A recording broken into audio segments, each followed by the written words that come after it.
Hey, this is your girl Ashley Michelle, and you are in the ladies' room. Thanks for joining us tonight. We're a little bit behind schedule tonight, but we are still coming at y'all today with a great show. So, as usual, we got the squad. We have Mrs. Cannon Hill, Hi. Mrs. Jovo to you, Hey y'all, what's up? Triple OG, What's up, everybody? and our special guest slash permanent panelist who just won't commit, Devin. What's happening? Reporting live from the truck. All right, we appreciate hardworking men over here. All right, contrary to what everybody says. All right, we're about to go ahead and get started. We have a really good show tonight. We have quite a few topics tonight. So, and I honestly like, where do y'all want to get started at? Do y'all want to go in? You know what? I know what we'll start with. Okay, we're gonna start with the first question, the first topic. So let's start off talking about that Drake and that K Dot. Oh, that's, oh Lord, I think we should say that for a little later. So that's gonna take up the whole first half of the show. Yeah, y'all really get into it midway through the show. So Yeah. but anyway, all right, let's go ahead. So this is the topic. The first topic is, or question I should say, is should men stop dating down? Should men stop dating down? So you guys have heard the expression dating down. Describe what that means for those who are watching who don't know. Can you go ahead and describe what in general dating down has meant or referred to? Dating down means dating someone that is in a lower socioeconomic or educational background from yourself. Mm-hmm. And dating up means you're dating someone who's in a higher socioeconomic or educational background than yourself. Right. And so there's been a lot of talk in YouTube spaces about women naturally dating up and men dating down. And it seems like, that's how it's panned itself out, right? Like, mostly women want men who make a little bit more money, or at least as much as they do, and then men don't really care. So now my question is, should men stop doing that? Should they stop being like that? Well, my question is, people say that, but is that the reality? Like, is that actually what's happening though? Like, in general. From what people mostly date and what's marry. The question? Should they stop? Should they stop dating down, or should they want to stop dating? I love that. Wait, I'm sorry. I like what both of y'all saying. So Cannon. No, what I was saying is, they say that. I see them keep saying that, like men date down and women date up. But the reality is, most people date within their socioeconomic and educational. That is very true. Yeah, those are statistics. That's true. That's what most people do. So I guess we can't definitively say. Well, we can't definitively say that's what women do, but I think everybody accepts doing that from women. But then that's where we get into, and that's a whole other topic. But that's how a lot of Black women were trying to say, well, no, like. Like when we talk about the general population, but when we talk about Black women specifically, a lot of times they end up, when you think about, especially educational background wise, they end up dating down because they're more educated than a lot of the men are. So okay. I don't even know what these talking points be coming from. They don't come from reality. No, that's what I'm saying. Like a lot of times people will criticize, like they accept the idea of dating down, but then there's this whole issue that, Black women, we can't date down or we can't date up or whatever. Anyway, so we understand there are so many nuances to the topic. In short, should men stop dating down? Cannon, they are, they have no choice. Well, Cannon, you're saying that they usually date up. I got it. So Dar, Well, if you want to say black men specifically, yeah, black men specifically when it comes to, if you're talking about like socioeconomic wise, we make about the same amount. So they pretty much date whatever to say. But when it comes to education, okay, I got you. A lot of times they are dating up because they just don't have the same education levels as black women. Got it. Okay. And so I was just saying that it's just not reality what people be talking about. It's not what's happening. Lauren, what were you gonna say?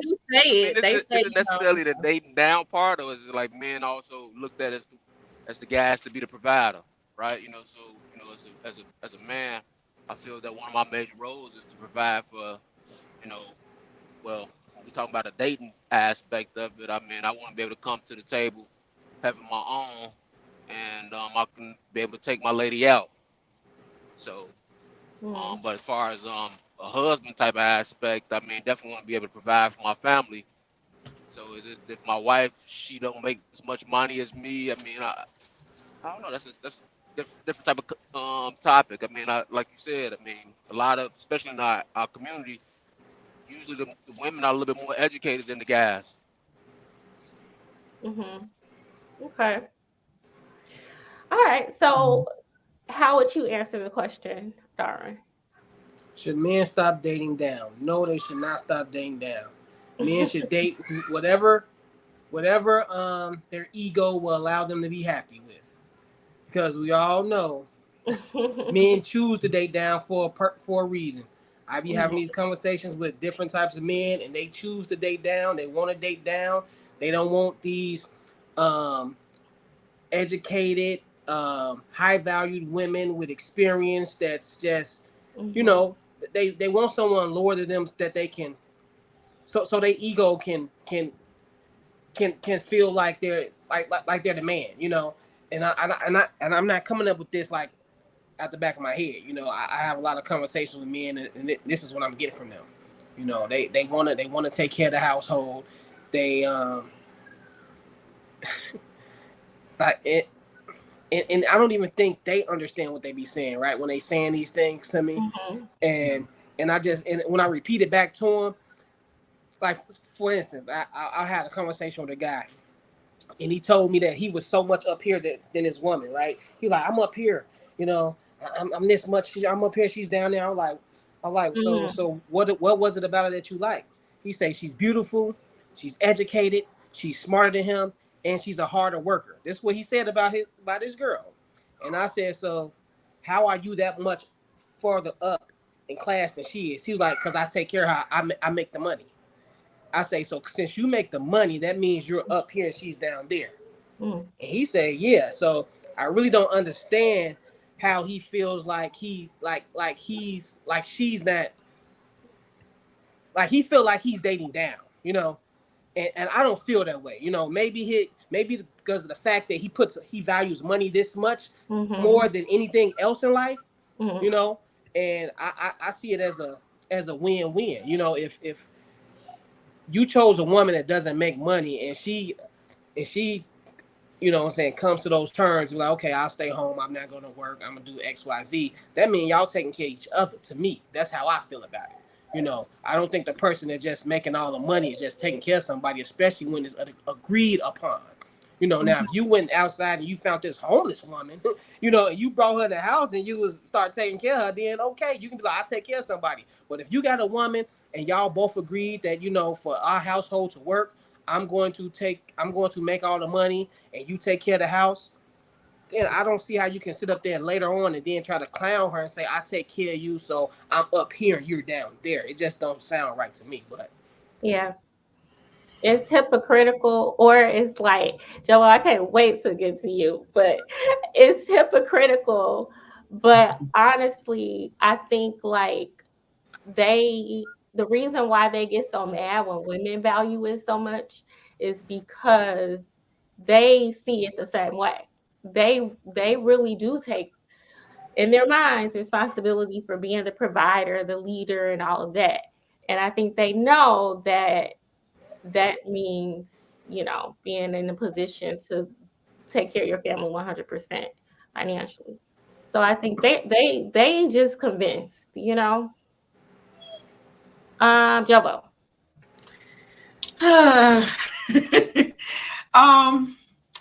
So I am someone that was told in a conversation that I probably dated down and married down when you talk about education, finances, and all that stuff. I think I miss the dating world when people didn't put a lot of emphasis on money. I miss that. I wanted to put that in there. But dating down can also be that, you know, they look at, some people feel like because they're the more attractive partner, they're dating down. The socioeconomic status, the education status. I think if people put more emphasis on morals and values, they probably get a better result. Should men stop dating down? When did they start dating up? I mean, like, I guess I'm just like confused. I think people are making these statements based off their personal experiences. And some of them have a grandiose sense of thinking to think that they dated down. Like, it's men literally on YouTube talking about they're dating down. And just like Darwin said, and I think me and Darwin were talking about this on Facebook. Everybody ain't out here making six figures and dating down like they like to perceive on the internet. Like, I think people are just, I'm like, Cannon, where are they getting this stuff from? Because when you really peel back the layers, a lot of these men who think they're dating down, they actually dating people who on their level or a little bit higher than them. They're not dating down. And I would think that if they've been dating down, as much as they complain about women, they'd want to stop. We can't win. We can't win when it comes to these men. It's like, it just baffles me. And I think deep down inside, when they say, "Oh, I'm dating down," or "I need somebody on my level," I've said it before, they're struggling with who they are. Like, who walks around saying, I don't want to date now? Like, I need somebody who made X, Y, and Z this much money last year when you just started making a decent living within the last 12 months. Like, I don't know. I don't even know if they were dating up. As a matter of fact, a lot of these singles, I don't even know if they know what they're doing at all, to be honest with you. Because in all of these spaces, the first thing that comes up is how much money she made, or if she feel like she too educated. You know, and that's the other nuance of this topic. You know, the same men who say they date down and black women need to do better. And Cannon, I think she alluded to this on one of our other shows. Black women actually heard that, started getting educated, and now it's, well, y'all education don't mean nothing. Like, y'all can't put a lot of emphasis on that. You're not gonna be able to satisfy them. I don't think they know if they dating down, up, side, or side by side. I don't think they know what they're doing. I think a lot of them are just making statements. I mean, I think if it was coming from men, I think it would be more so like they probably put an emphasis on their money. You know, I mean, I can't really think of. I mean, I've been to college, and I've definitely more women than guys, especially African American. I'm almost certain the ratio to is probably like more like 5 to 1, right? You know what I'm saying? So, however, when it comes down to who's talking about what they need, I think sometimes it's more so women like, I'm dating that guy, he broke. You get what I'm saying? Like, I ain't gonna date him. He ain't making X, Y, Z. He ain't got this type of thing going on for himself.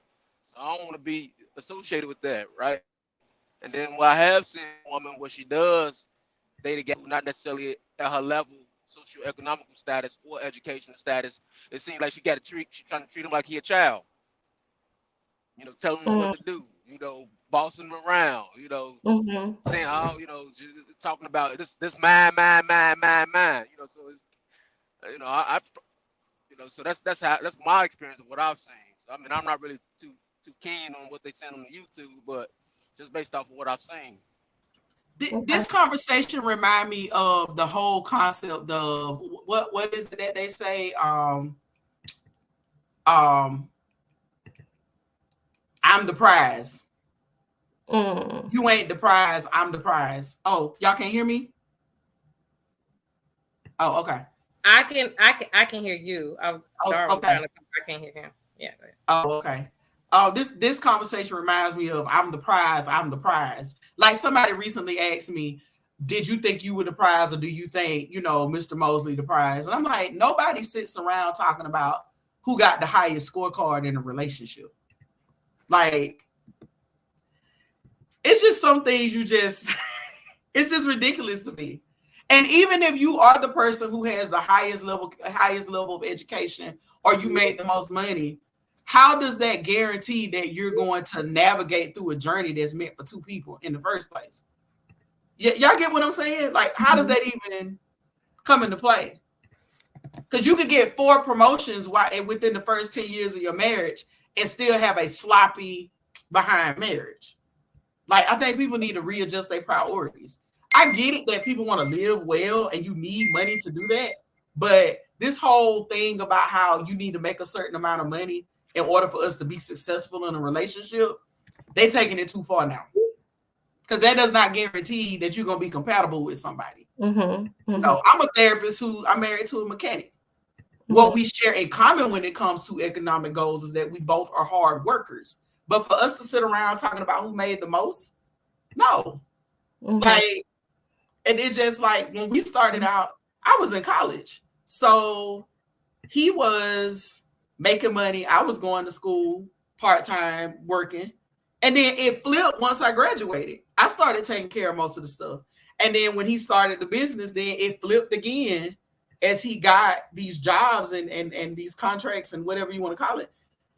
It flipped. And the only discussion we had was, what are we going to do with the extra money that we're making now? How is that going to support our family? When you start bringing this stuff in, talking about how you dating up and dating down, and you trying to get with somebody, that is a turnoff.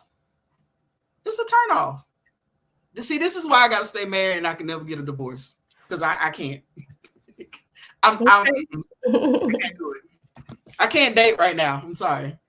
It's too complicated when it don't need to be. You understand what I'm saying? Like, it's that's the conversation I had with somebody the other day, and not to prolong this, but when you die and you have money, I can tell you from experience of someone who is inheriting stuff and having to plan funerals and stuff. When you die, they're gonna take your money and split it up.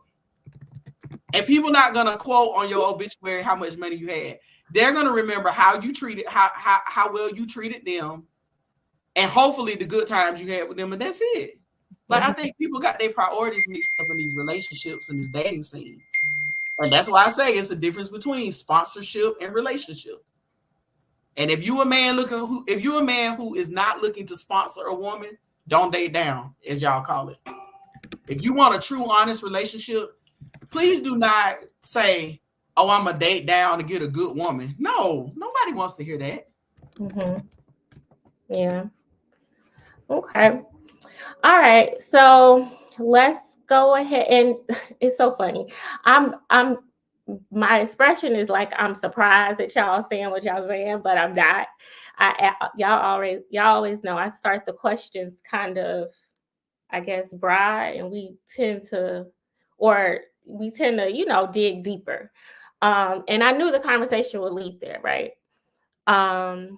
But anyway, so let's go ahead and move on.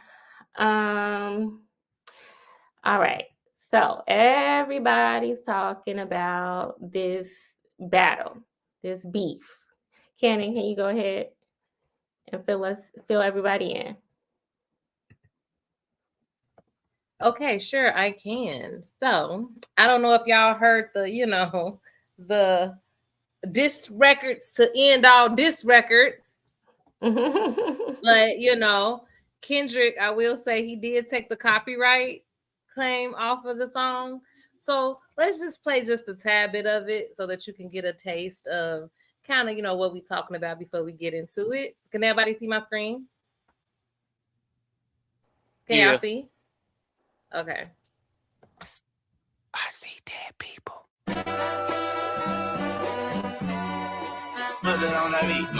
Hi, Monster on the beat, ho, Debo, any rap nigga, he a freak throw. Man down, call like Amber Lambs, tell him free, bro. Nail a nigga to the cross, he walk around like Tizo. What's up with these jabroni ass niggas trying to see Compton? The industry can hate me, fuck them all and they mama. How many options you really got? I mean, it's too many options. I'm finna pass on this body, I'm John Stockton.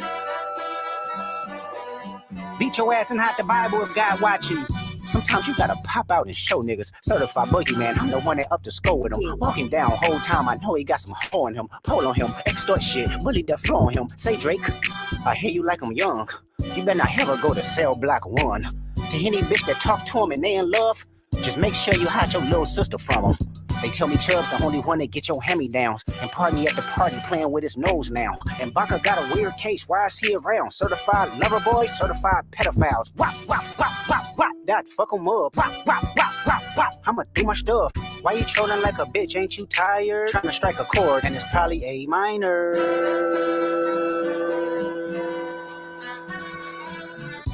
Okay, I just had to do that part. We just had to do that part. We could stop right there. Yeah. So, any of you have you all followed it at all? A little bit, yeah. I followed it hearsay because it's been like hearsay. I'll say that. Yeah. Well, I'll say this. Okay, I'm just gonna go ahead and be 1,000%. I have never liked Drake. I am a huge Drake hater. I mean, I'm not gonna say he don't have songs that's have the catchy radio play, but I have never liked Drake ever. And so I would tell you that I just ate this up because it was just magnificent to watch. So apparently the beef started a very long time ago between the both of them. Who started it? I don't know. Depending on who you talk to, it could be either or. But apparently it started a long time ago. They've been throwing subs for years and years.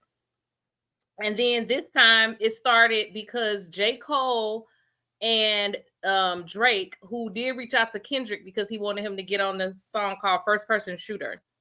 Drake declined. Kendrick declined. Drake wanted him to get on there with him and J. Cole.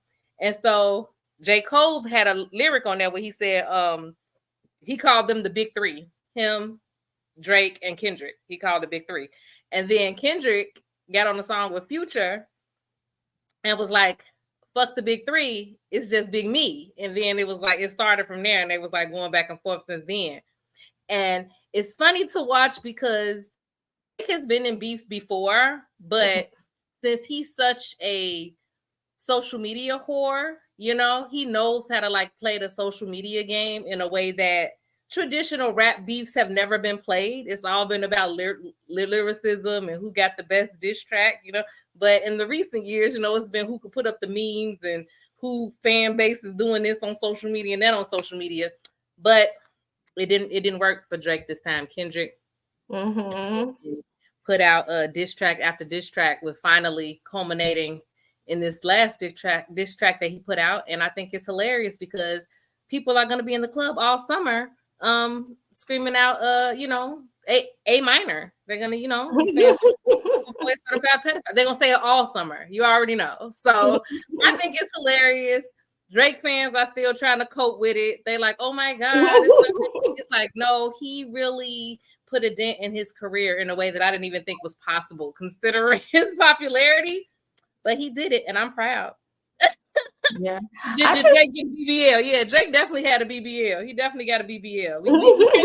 BBL Drizzy is also a song that's a beat that's out right now. So we can't forget that either. But beef or no beef, Kendrick Lamar is just in my humble opinion, is on a whole different level anyway than Drake. I was gonna say that's why I was shocked when I heard about this beef, because I'm I expected.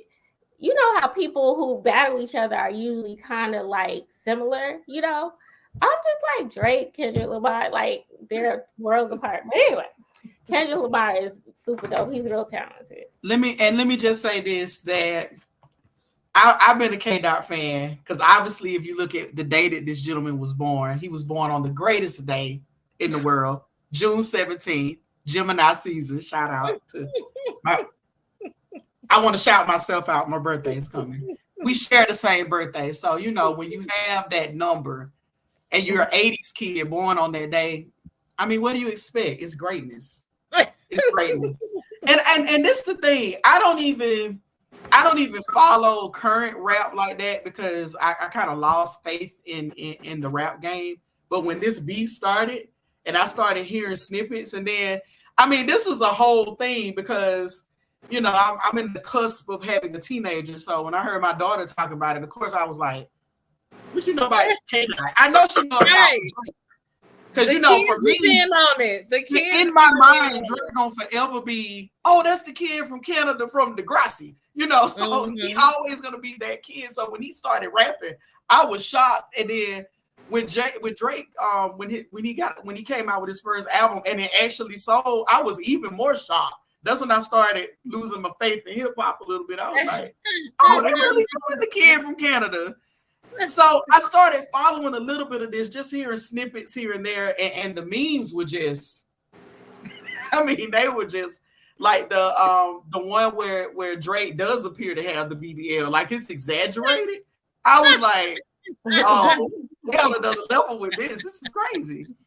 But I did have a question though about that. I thought I seen something on the internet that says something about they were trying to hold K-Dot back. Some of the, I don't know if that was a rumor, like the record companies were literally like trying to hold him back because they were like, you know, you going too far. You can't bury Drake because we got a lot of money riding on him. I saw somebody say something. According to the, I mean, who knows? According to the record companies, that never happened, but who knows? Okay, I just because you know they say anything on Beyonce's internet, so you know. Yeah, that's what I'm saying. So I mean, it could be true. They said it wasn't. I don't know. Yeah. So because I mean, I like K-Dot. I do because to me, he reminds me of my favorite rapper in the whole entire world, Andre 3000, because I'm an Outkast fan, because I'm from the Dirty, and I don't know, he went in, he went off, but I'm not shocked because, like I said, he was born on the greatest day of the year. All right, y'all. So let's go ahead. Let's move on to the next topic. Oh, can Darwin? I wanted Darwin to chime in because you know. Oh, okay. I'm sorry. He like our residents, you know. Right, you didn't let these other guys really chime in. You like, oh well. Yeah. I didn't. Oh, I could have sworn Darwin. Yeah, I want the guys to chime in, but go ahead. You know, I want to hear what Darwin got to say about this. I kind of skipped Darwin too because I'm looking at his face and I'm like, I don't think he likes it. Because y'all already know I'm an R&B dude, you know what I'm saying? But, but I do know talent when I see it, and Drake is an entertainer. I like people for who they are and what they do. He's an entertainer to me. I never saw him as a lyricist, a battle rapper, but you know he's a funny guy. You know he can entertain a crowd. He makes some catchy phrases in his music. You know, and that's his lane. He got out a little bit out of his lane. He got a lot out of his lane trying to mess with Kendrick because Kendrick is an entertainer plus he's an awesome lyricist. So you put those two together and you're gonna get, you know, murdered the way, you know, Drake just got murdered. But with these diss songs, I put that diss probably it's in the top 10 of this tracks. Probably even top 5, depending on, you know, your taste. But yeah, it was a massacre. You know, Kendrick really outdid himself with this one. Drake felt a little defeat when he tried to clap back. You know, like he was just saying something just to say, hey, at least I fought. You know what I'm saying? At least I didn't run. Like, you know what I'm saying? Like the little nigga got heart. You know what I'm saying? So. But it was bad, you know, and it's always bittersweet when you see a big mogul go down like that because you know Drake is a big superstar, you know, and Kendrick he's up there, but like my wife said, like social media wise and fan base wise and popularity, I think Drake has it. So. You know, and it's funny to see how these Drake fans are trying to hold on to the title, you know, like, but no, it's gone. You know what I'm saying? Just hand over the belt, like, walk off gracefully. He can't come back. I mean, he's gonna still be making music, but he can't come back like he would. Yeah, he might as well. He needs to be apologizing. You know, like Like if you can't beat them, join them. You know what I'm saying? Like they need to be friends now. You need to squash this. Make a song together.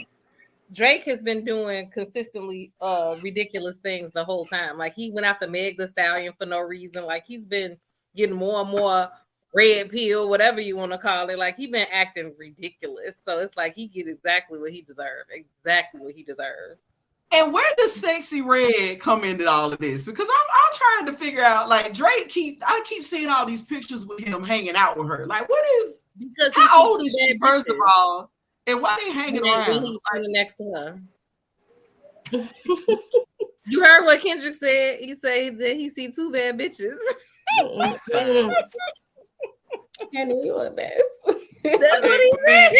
He did say that. He said it. I read that on the internet. I was like, oh. Drake is very smart and he's very calculated when it comes to like picking out his audience. So him like riding Sexy Red's coattail was a nice little tactic to get that crowd and to stay in tune with that crowd. You know, because how else would he would have done it? You know, we all know from how he already went out, like you said, he already went out to Meg Thee Stallion. So that's a fan base that's just not gonna be fucking with him. So he had to go get another fan base to replace that fan base. He just, you know what I'm saying? Like it's a numbers game. You know what I'm saying? You have to have a certain amount of people that fuck with you to stay relevant, and that's what he's doing. But that's you know literally that's his entire MO. Like that's what he does.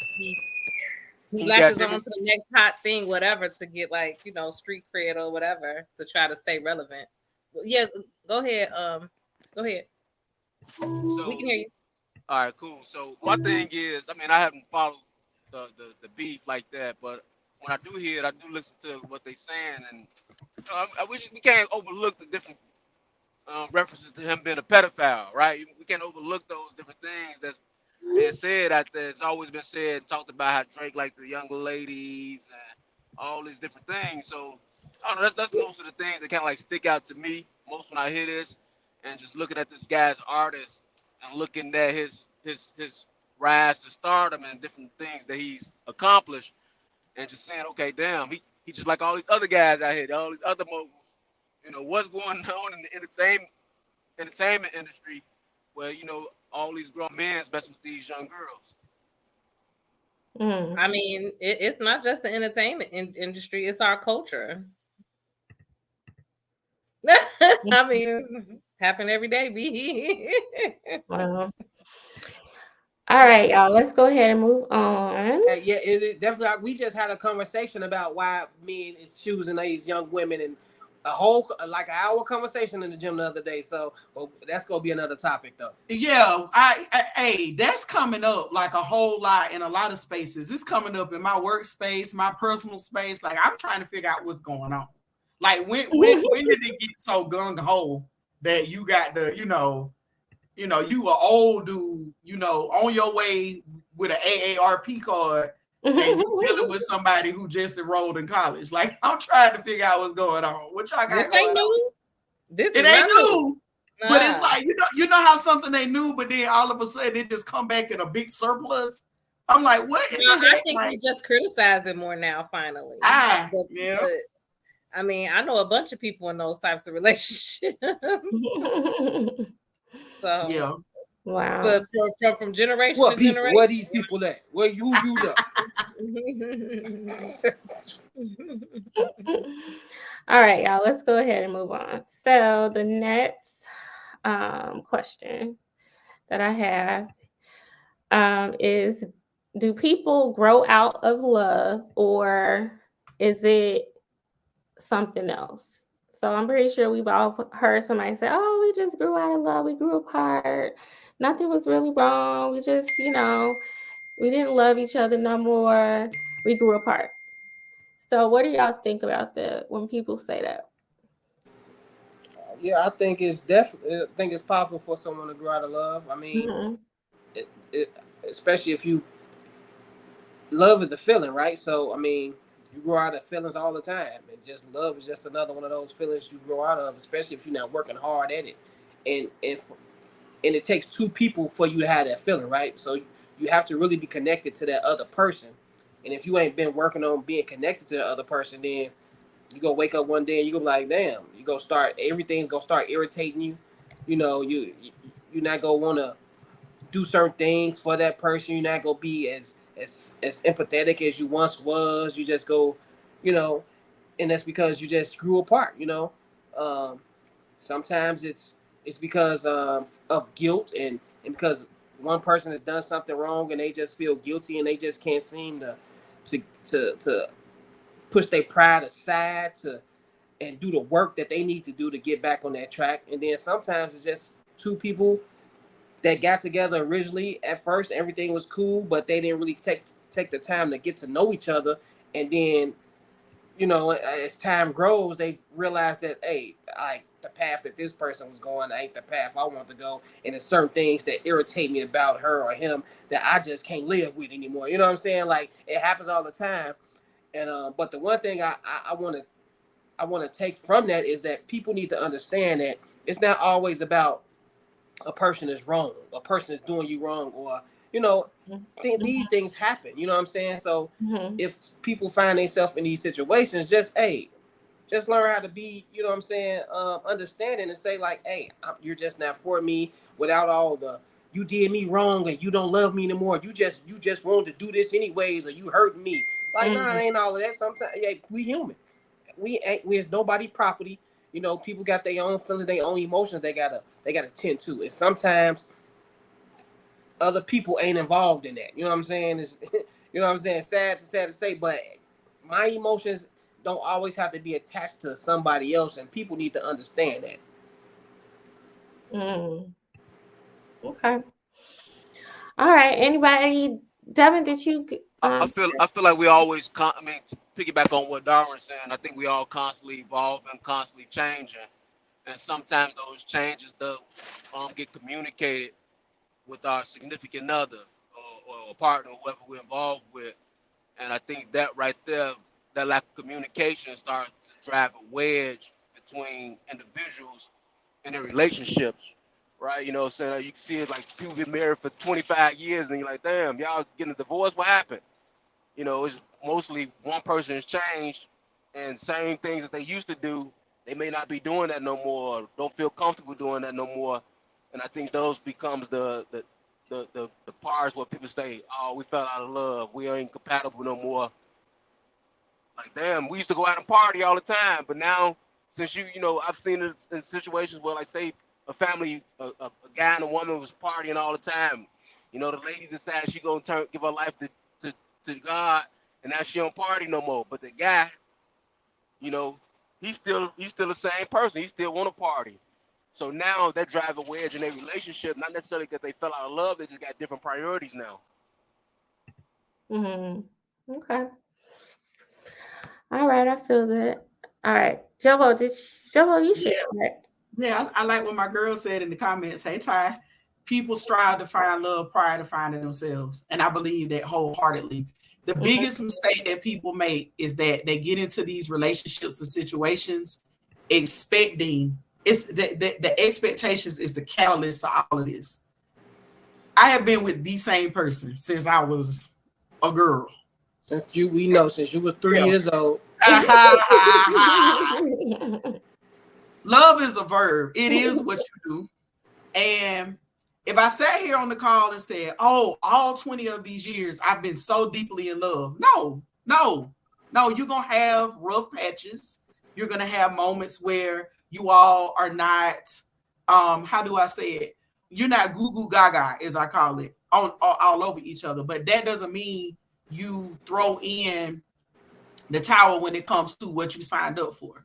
You know, the biggest part of, I think the biggest thing that people miss out of that word marriage and commitment is the level of integrity that you have to have consistently at all times. Like, yeah, I'm going back to school. Maybe she was a stay-at-home mom and now she's going back to school to finish her master's degree. But her level of integrity is going to tell her that, okay, no matter what my educational status is, no matter how hard I got to study in school, I still got to be able to prioritize my husband and my child. Or he might be, you know, I'm starting, you know, a business and I'm building a business, but no matter how it's going to happen, I need to remember what my foundation is. And see, that's what I said in the last segment about people dealing with folks who signing up for sponsorship instead of relationship. Because in order for you to relate to someone, you have to understand that you all are not going to always be on 100 every single time. But if you have that foundation of integrity and realize that this is what we signed up for, we're committed to each other, then it doesn't matter if you're 23 and she's 25. It doesn't matter from that time until y'all grow older. The development of both of you all, the personal growth and development is going to change, but that love and that commitment should be the foundation. What really happens is people forget their foundation and they spend so much time with the business, so much time with the education, so much time with this other stuff that they forget to prioritize their foundation. Now their house is upside down and about to topple over because they've made other things priority other than making family priority. I'm really old school with it. I tell people all the time, I don't care if it's the podcast, if it's my own personal business, if it's sorority stuff, if it's this or that, none of that is ever going to come before my husband and my child, period. Because when my foundation is not set up, none of that other stuff is going to matter, period. Now, I know that's something that I do for me, and that's been working for me for 20 years plus now, but most people don't look at it like that. You can grow and evolve as a person and still have a level of integrity with consistency to prioritize those things that you've had for a long time. If a person can grow in life and not forget about their parents or forget about their kids, why is it so easy for us to forget about our spouses when we're growing and developing? And I can tell you why it's easy for some people to do it. It's the level of commitment and the consistency and integrity. A lot of people can do the right thing because it's the right thing to do, but it ain't a lot of people who can consistently do the right thing because it's the right thing to do, and it's hard. It ain't easy. So if you're not that person who's not consistent in certain behaviors, you probably shouldn't even be getting married. To be honest with you, I always say that if you're selfish, don't get married. I think it takes a lot of courage too to stay in love, because I think communication is like the biggest part. And I'm just thinking about times when my wife has said certain things to me that no one has ever said to me, and maybe because they felt like, I would just walk away, or maybe I'll treat them differently.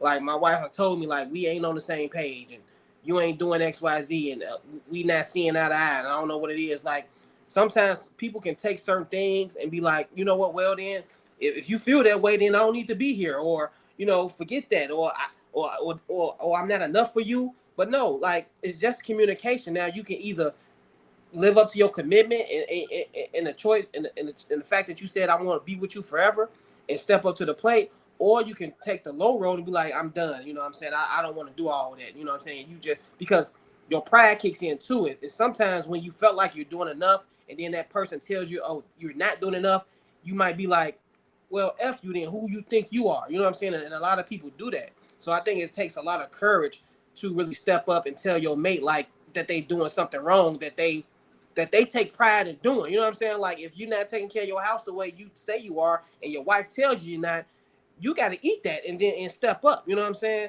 So I think communication and being courageous is a big factor in staying in love. And some people can walk away and some people step up. All right. And you got to work. You just got to work. I mean, that's the part that people just so afraid to talk about. I hear on the internet all the time on these panels with, and not to be disrespectful towards single folks, but it'd be a lot of single folks talking about a lot of stuff that's got to do with marriage. And meanwhile, these are the same people that you done dated 3 people in 1 year. And I get it. Because you've dealt with these different people, you feel like you have these different perspectives. But my thing is, if you can't really show me, like I think what attracted me to my husband was the level of consistency this man has showed me. Like I said, we have not always gotten along. I can say that wholeheartedly. We have not always gotten along. Year 1 in love, year 5, I want to strangle you. Year 7, we roommates. Year 8, 9, 10, oh, it's so beautiful. Year 10, dang, it's 10 years. Let's make this thing. It goes in different phases. But what has stayed the same is our commitment to work at it. And you can be working at it and not really quote unquote like each other.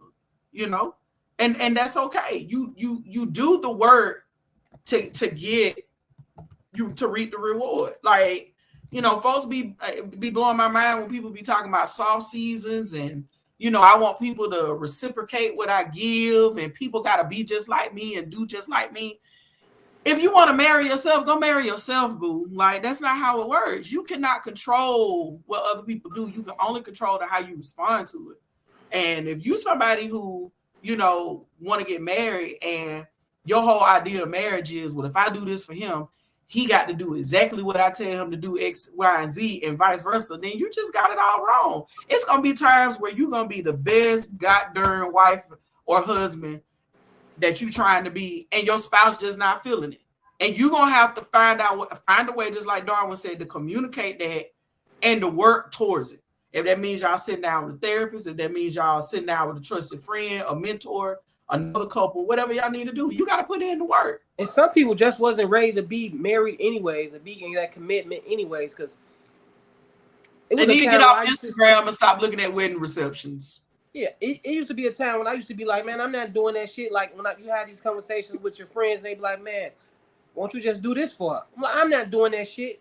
Now it's a time where I'm like, yeah, maybe I should go ahead and do this and make this shit right. You know what I'm saying? Like, and if you can't find yourself to just bite the bullet and be like, yeah, let me go ahead and do, because everybody knows what they need to do to get certain things out of somebody or certain things out of situations. They either just gonna do it or they're not going to do it. You know what I'm saying? So it's just all about, like you said, the willpower and the how much do you want reward and what do you value? You know what I'm saying? Or the things that you value, really what you value. You know what I'm saying? Like I want a peaceful home. I want the house to be clean.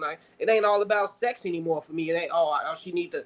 You know what I'm saying? Like it's certain things that is that's more important and what's going to drive the relationship further than these little arbitrary things that people say that they want, that they don't even know that's bothering them. You know what I'm saying? Like men always talking about, oh, my peace. What is your peace? Have you really sat down and said, what is your peace? You know what I'm saying? Without saying, oh, I just need sex. Because that's most of the time what the problem be with men. Like when women have a problem, it's not sex. It's, oh, the bills need to be paid, or you're doing this, or you're disrespecting relationship, or, you know, it'd be a bigger thing than just some little small things. And I think people need to sit down and analyze, like, what's big and what's small. What can I tolerate? What can I not tolerate? And then I think that, like you said, learning yourself is more important than all that other stuff. You know what I'm saying? So. Yeah, you got the greatest relationship that you need to be worried about being successful in is the one you got with yourself. And if you've been failing in that relationship and think that marriage is going to be the magical cure to you being a better person, it's like the movie The Best Man when Morris Chestnut character said that marriage is the cure to promiscuity. Man, I threw my popcorn at the screen because I was like, what? What is he talking about? Like, that's not going to keep you from hoeing around. Like, if there's something that you do and you have a belief system that says it's okay for me to do this, and you don't want to challenge your thoughts on that, you still going to continue to do that. Like, what are you talking about? This ain't got nothing to do with who you marry. Like, and that's the other problem. People get into these situations where they think that these relationships are going to bring out the best in them and they're going to live happily ever after. Not if you don't put no work in, it won't. You're going to walk around being the same person. You might as well stay single. All right. Y'all speaking tonight. All right. I'm loving all the advice from the married folk on the panel. Did Devin, did he say something? Did he get that? Because I want to hear him too.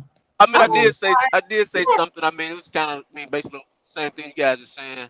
And then, like, I like what you pointed out is that most people in relationships don't really know what they want, right? You know, they don't even know themselves to even look to somebody else and say, hey, this is how you got to treat me. This is how I want to be treated. You know, some people don't even know how they want to be treated. They just jumping into something, doing something, and hoping for the best at it. And I think that brings up a lot of issues too. You know, if you don't know which direction you're going, how can you ask somebody to treat you that way or lead you in that direction, or, you know, I don't know, mesh well with the next person.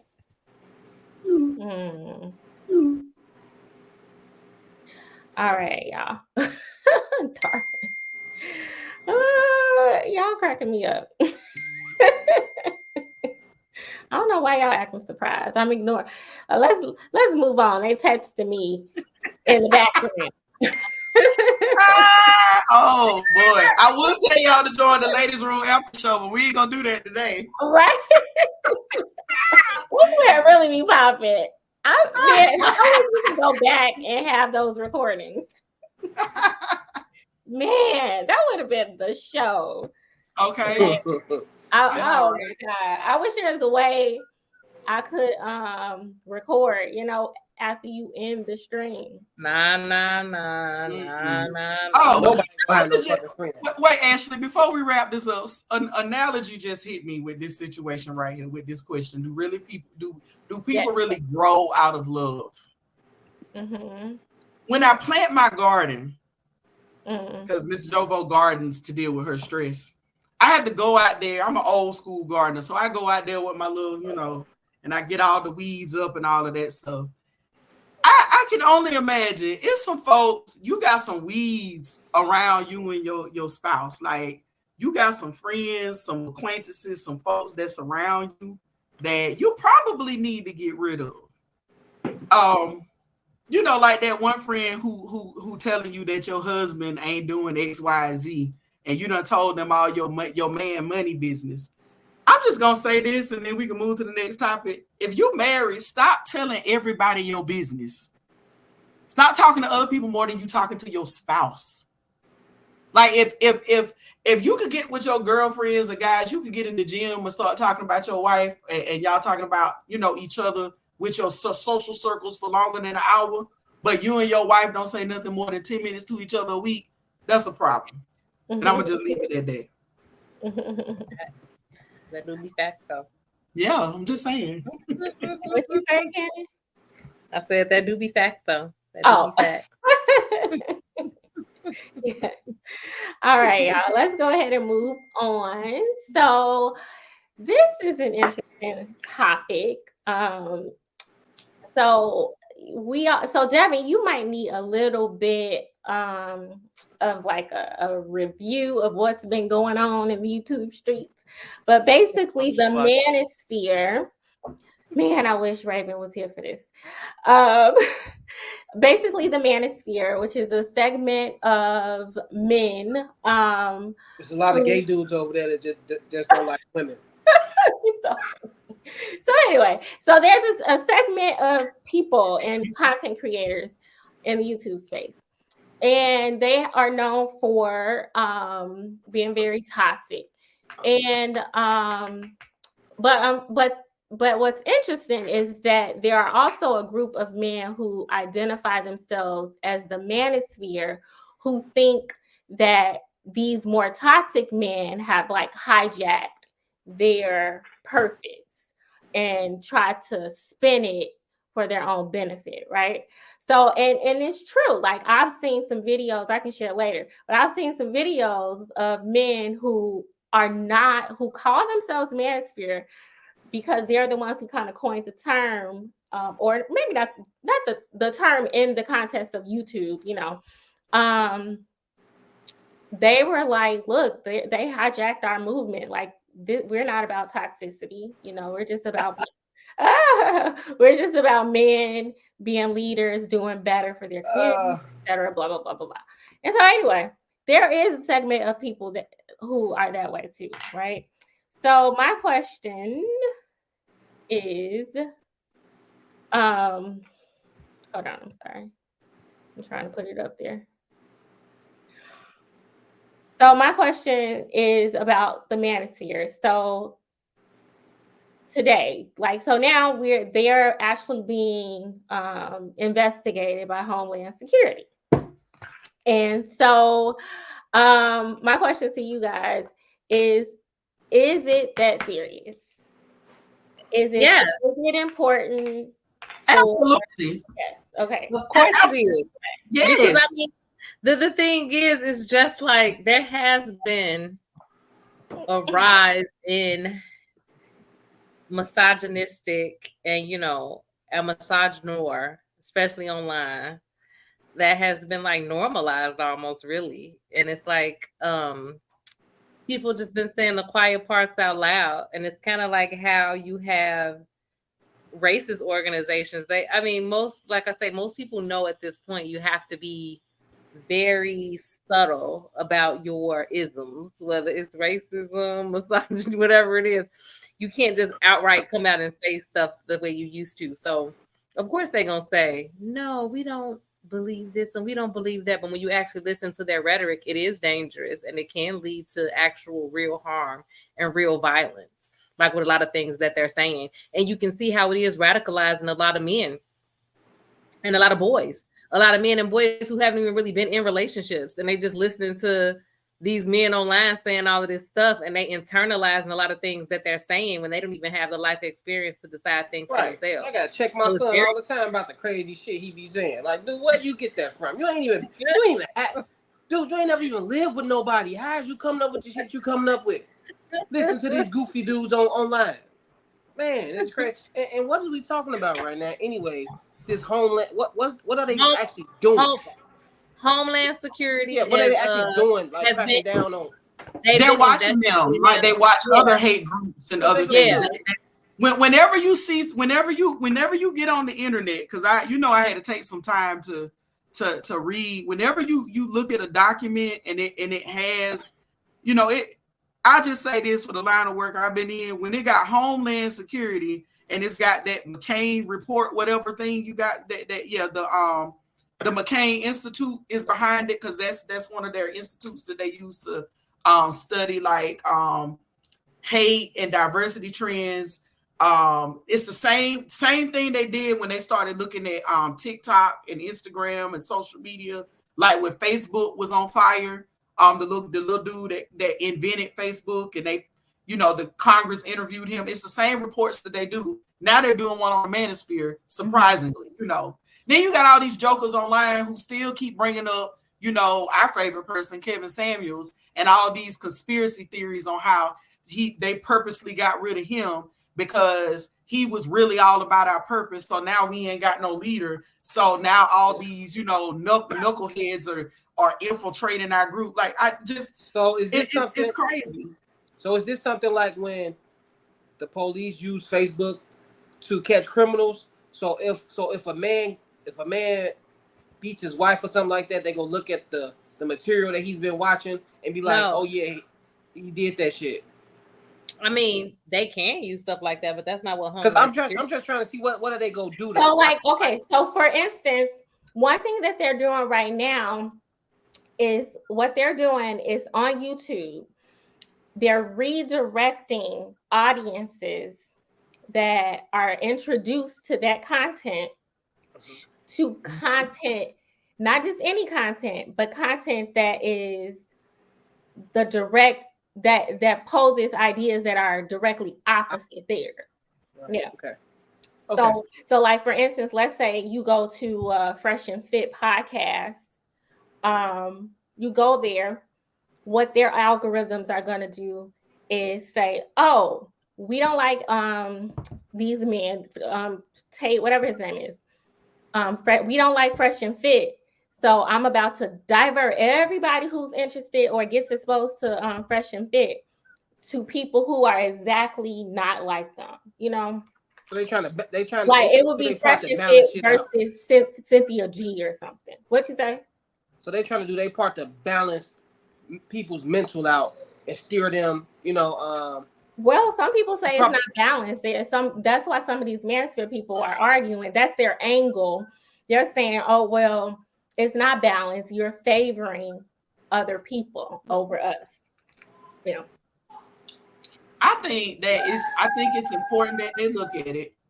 Only because and I think if y'all remember back, I think the last year, the first few months we started doing the show, and we had that show on domestic violence and abuse and all of that. And we started talking about, all these instances that we reading about online where, some of these guys have like the instances where the gentleman, deleted their former wives or partners on Facebook Live. Like, I mean, I'm pretty sure that if they're investigating this now, I'm pretty sure that they got these individual cell phones or got into their computers, and they probably saw some of this material. I'm not saying that it's the manosphere's fault that some of this stuff is happening, but obviously it had to be some type of trend with a increase in domestic violence other than COVID that they're looking at. That's what I'm thinking about. Because I can remember when we did that show on domestic violence, and we talked about, I can't remember what data we were looking at, but we were talking about briefly how domestic violence increased during the pandemic. Mm-hmm.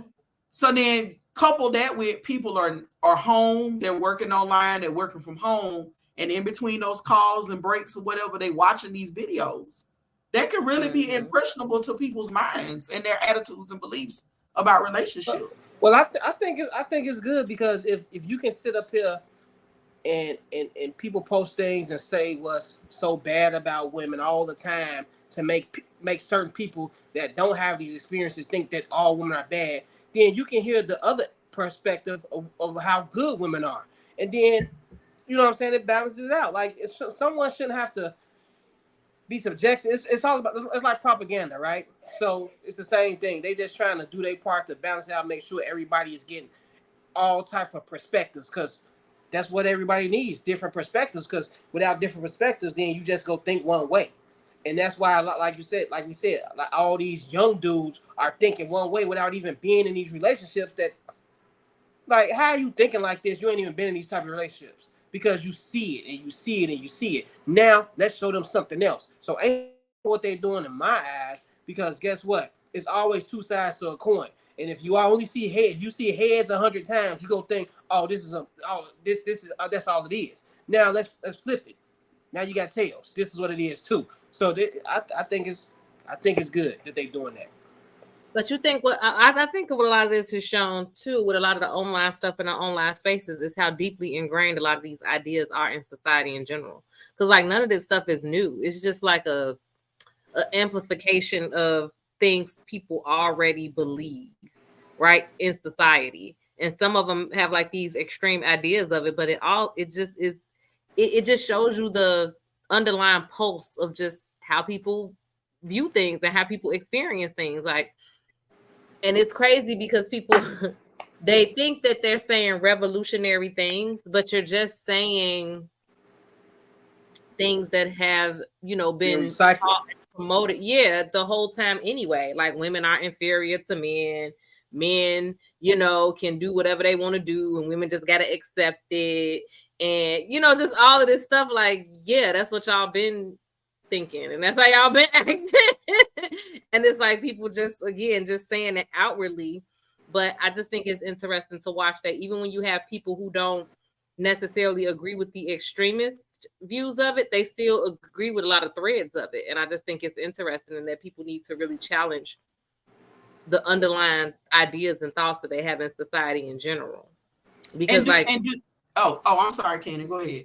Oh no, I was gonna say, like, even we were having a conversation with the guys at the gym the other day, and they were saying like about like older men dating younger women, and when we was talking about like the reasons behind like why they would do that, right? They was just like, that's just the way it is. And it was like, like, because in my grandfather married my grandmother and she was this age, and it's like all of this stuff, and it's like, yeah, but can we really investigate what that means? Can we interrogate it? Have you ever talked to your grandmother about how she felt about it? You know what I'm saying? Like those types of things. But it's like, but a lot of times they won't even consider, But that's why I ask certain questions. That's why I ask a lot of questions, just to see what people is getting their material from. And it's not even that I disagree with them. It's just like, I'd be like, why do you think that? Because I genuinely be wanting to know, like, how did you come up with that? Did you just hear it from somebody, or you just went with it? Because that's what a lot of people are doing.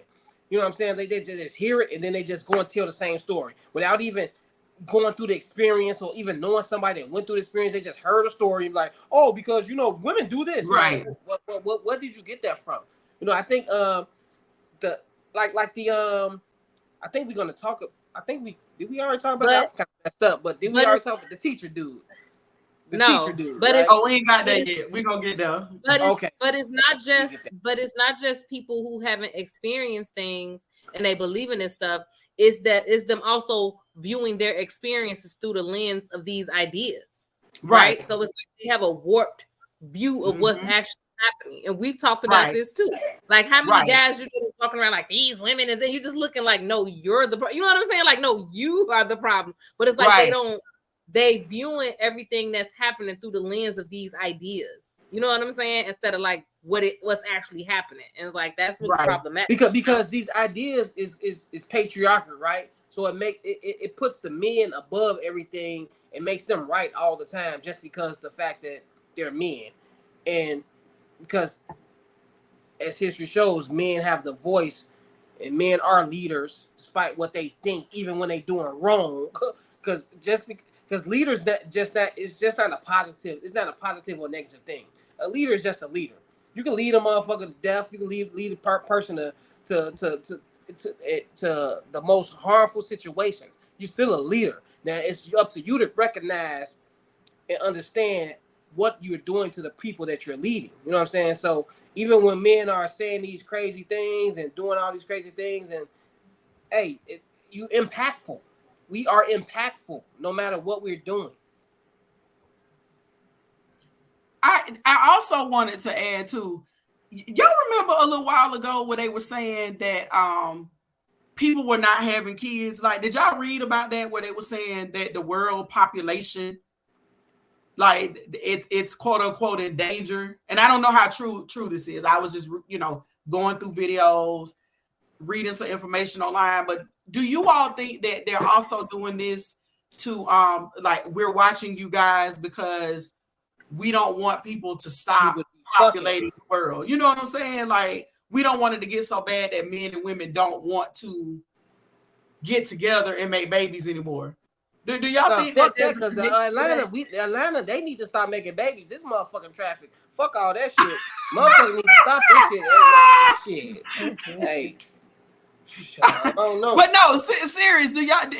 I don't know if y'all read about that. Like they had some. It was a couple of articles that came out last year that talked about less people, and I don't know if it was a certain age group or what they were doing, but less people were having kids. Like literally, less people were getting married and having children. Do you all think that this component plays into this as well? Like they're really watching the manosphere because they want some of these ideas to not get out there so much so that people can start of course. That's why they did what they did with Roe v. Wade. Like they trying to increase the population because they need right. So people, and I don't know if you guys saw the Bumble thing where did you all see it? The Bumble ad. I glanced at the Bumble ad. Okay. Somebody else was telling me about it though. So y'all know Bumble is a dating app or whatever, and it's supposed to be geared toward empowering. How do you know about this dating app? The men or something. And dun dun dun. Should I play it? I found it. Should I play it? Yes, yeah. Go ahead. Devin, you know what I'm talking about? What are you talking about? Dun dun dun. About dating app. Do y'all know about Bumble? Do you know about Bumble, I pay attention to the news. Right here. Is it that one right there? Wait. Social Media Monday. Or the one there about celibacy is not the answer? Wait, this one, right? Yeah. No, I don't think that was it. Was that it? This the old one. It's the one under it with the billboard, ain't it? Yeah. Try that one. Yeah. They don't. I think that they pulled the actual ad. Okay, hold on. So it's the Bumble ad. The celibacy one. Yeah, about a celibacy is not the answer. It's not. No.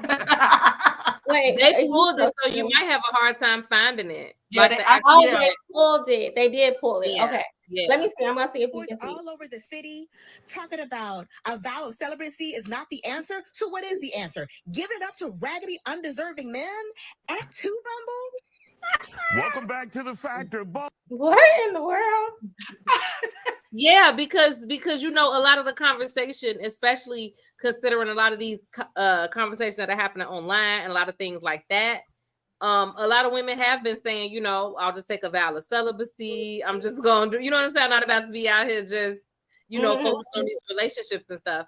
And so Bumble, you know, of course they losing money and stuff because they need more women to be on the app because women is what draws the men in. I got you. I got you. Party. Oh wow. So they came out with ads saying like, "Oh, ladies, you know, celibacy isn't the answer."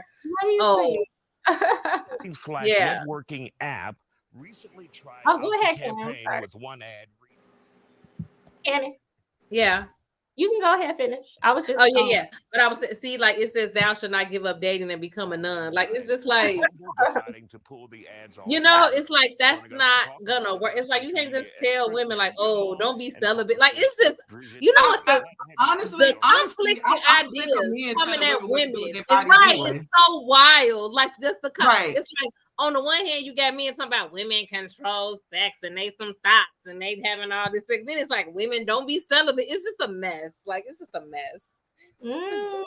But no, in a way, it's genius though because no other for them from the commercial standpoint.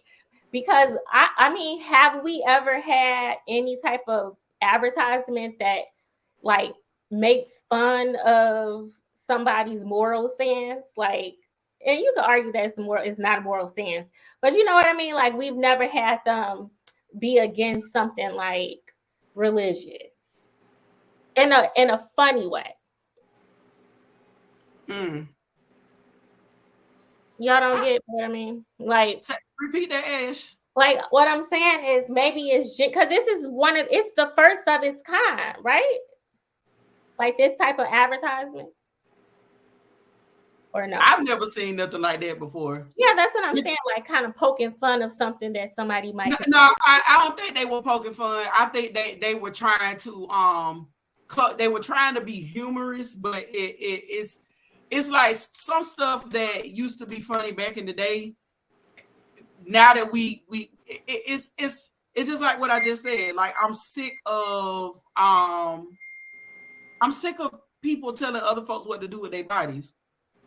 You know what I'm saying? Especially men who don't have to deal with, you know, fertility, infertility issues like women have, or like, you know, just our whole, you know, birthing body parts and systems. They know nothing about that, yet they're always about what we need to be doing. Like I just, you get sick and tired of being sick and tired.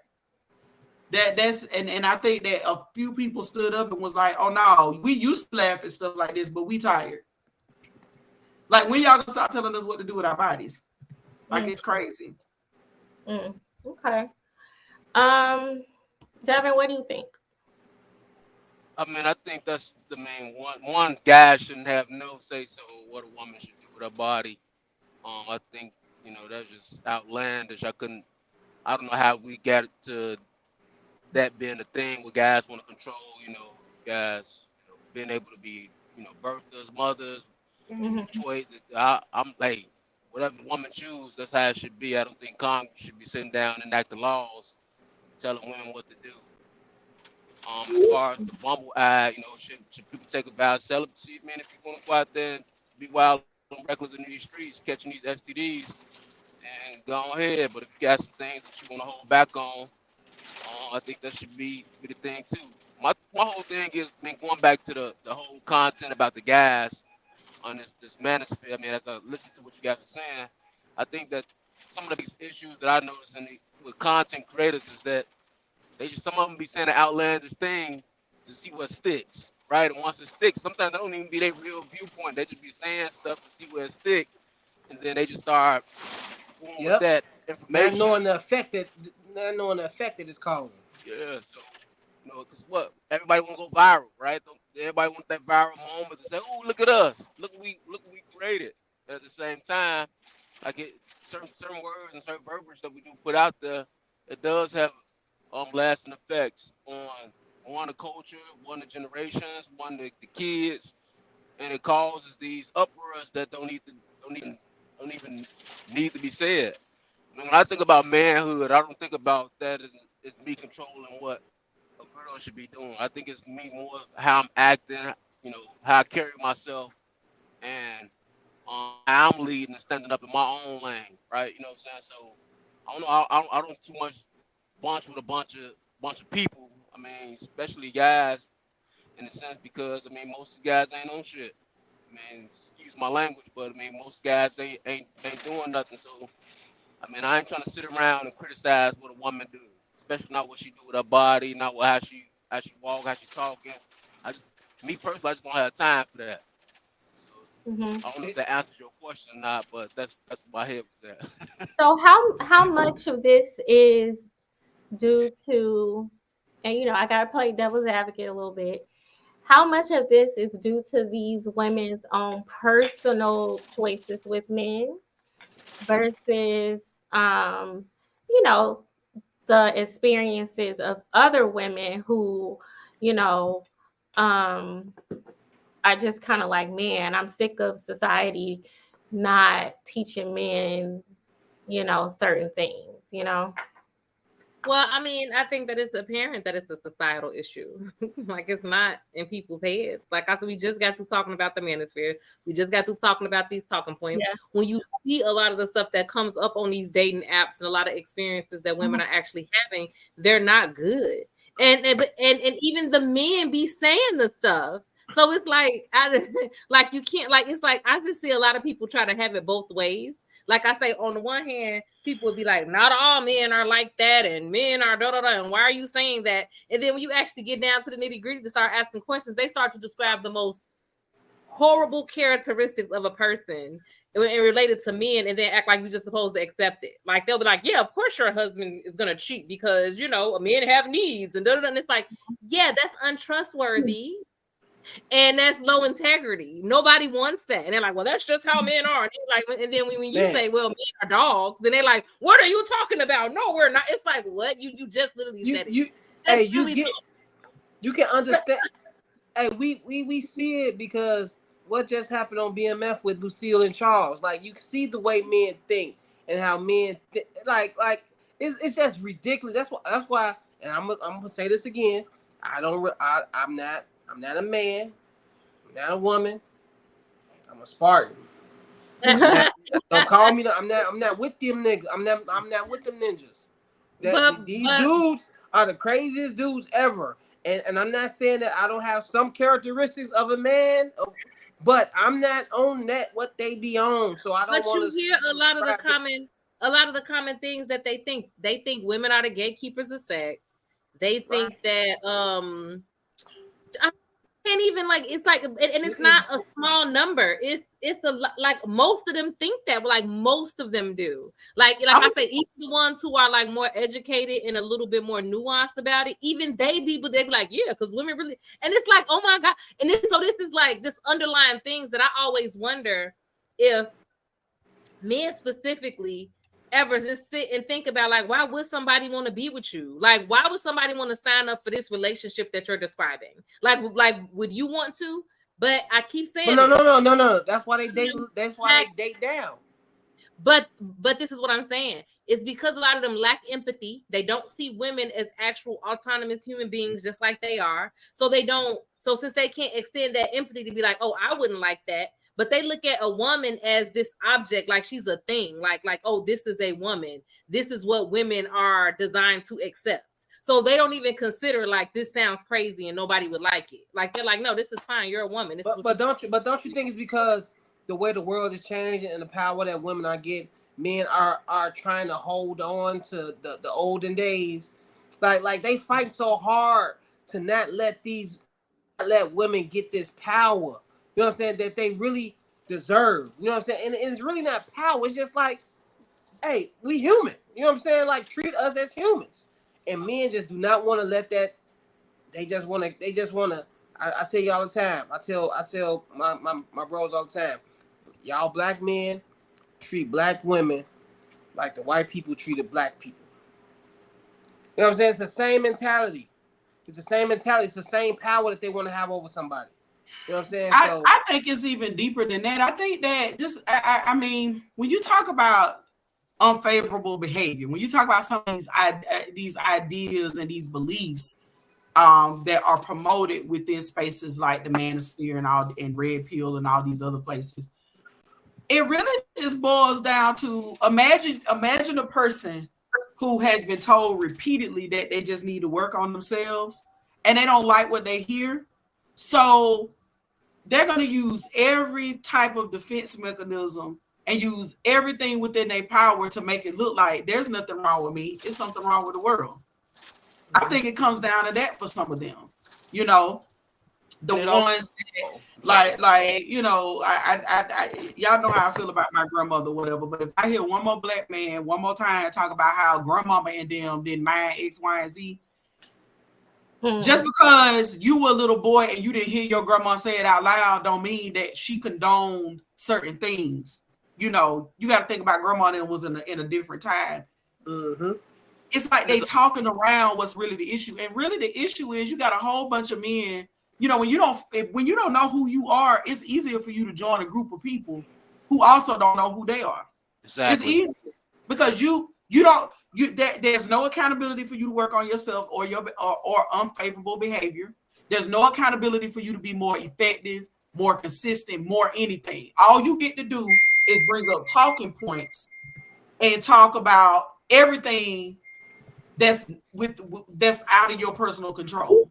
A woman's vagina, who a woman chooses to date, how she chooses to speak, etc. How she chooses to, you know, wear her hair, popping balloons and all this kind of crazy stuff. Instead of you talking about what you really need to be talking about, which is how am I going to improve my life? You know, and if the manosphere don't want that reputation of we're not red pill, we're not causing some of this, then really get back into talking about personal growth and development without bringing women into the conversation. Like all y'all podcasts, y'all start out a little bit talking about personal growth and development, and then all of a sudden, and the woman, and it's like, ho. I thought this was king talk. I thought this was building a man. I thought this was you becoming a better leader. What they got to do with me, especially if you always hollering about how me and you different. Like, sorry. At this point, they don't even know what they're talking about. It's just easier for them to not work on self and criticize everything else. Very accurate. Okay. And here's this thing too, you know. One second, y'all. I don't know if Victor is still watching, but Victor, if you are, put something in the chat. I'm gonna send you our link, and you can come up, and you all can finish your conversation. We would love to have we would love to have you as a guest, Victor. Absolutely. We love healthy discussion. Healthy discussion. Yeah, I want to hear what you gotta say, because I see he's, you know, passionate about it. All right, so Victor, are you? Oh wait, hold on. I'll put this in the chat, and then Devin, go ahead. You were saying something. I was gonna say this. Another thing you gotta look at.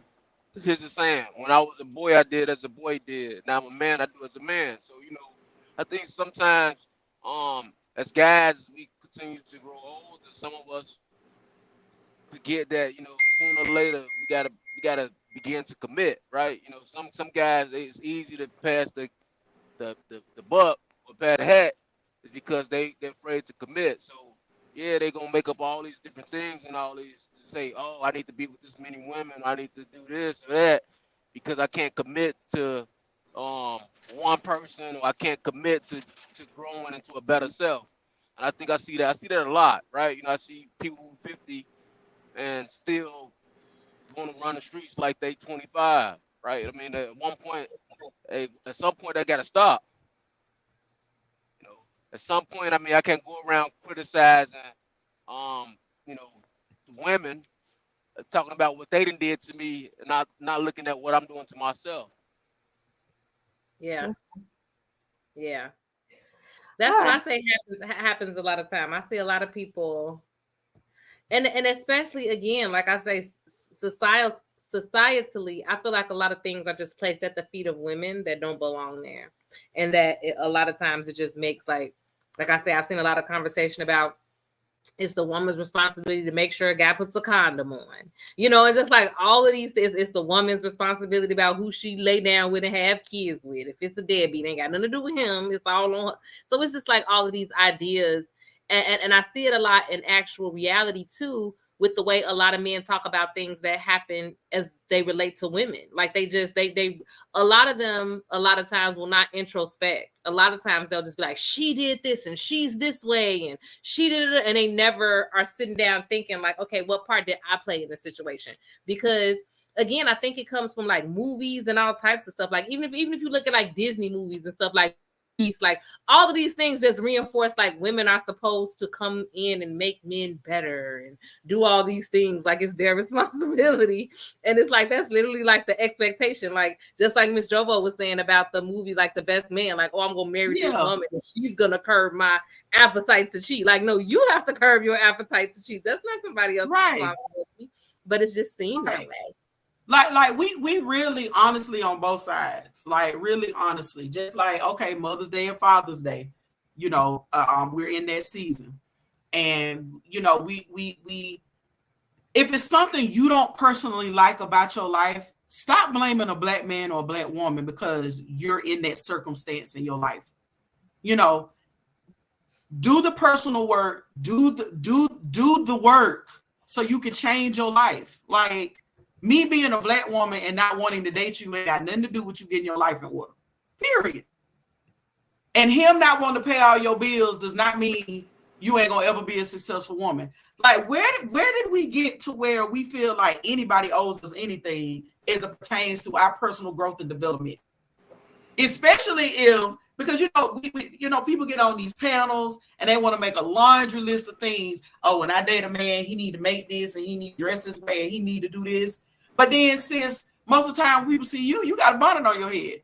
And then, bro, you making a list about how she need to cook and she need to clean and blah, blah, blah, blah. But you don't even eat green vegetables. Like, what is going on? Like, you want people to do these things for you that you should be doing for yourself. Like, I admit, can't even buy no groceries. You know what I'm saying? He wanted to cook and clean. Come on, Dad. Talk about it. Your hard and soft adult skills are very lacking. Yet you want the person you date to have all of that. It's crazy.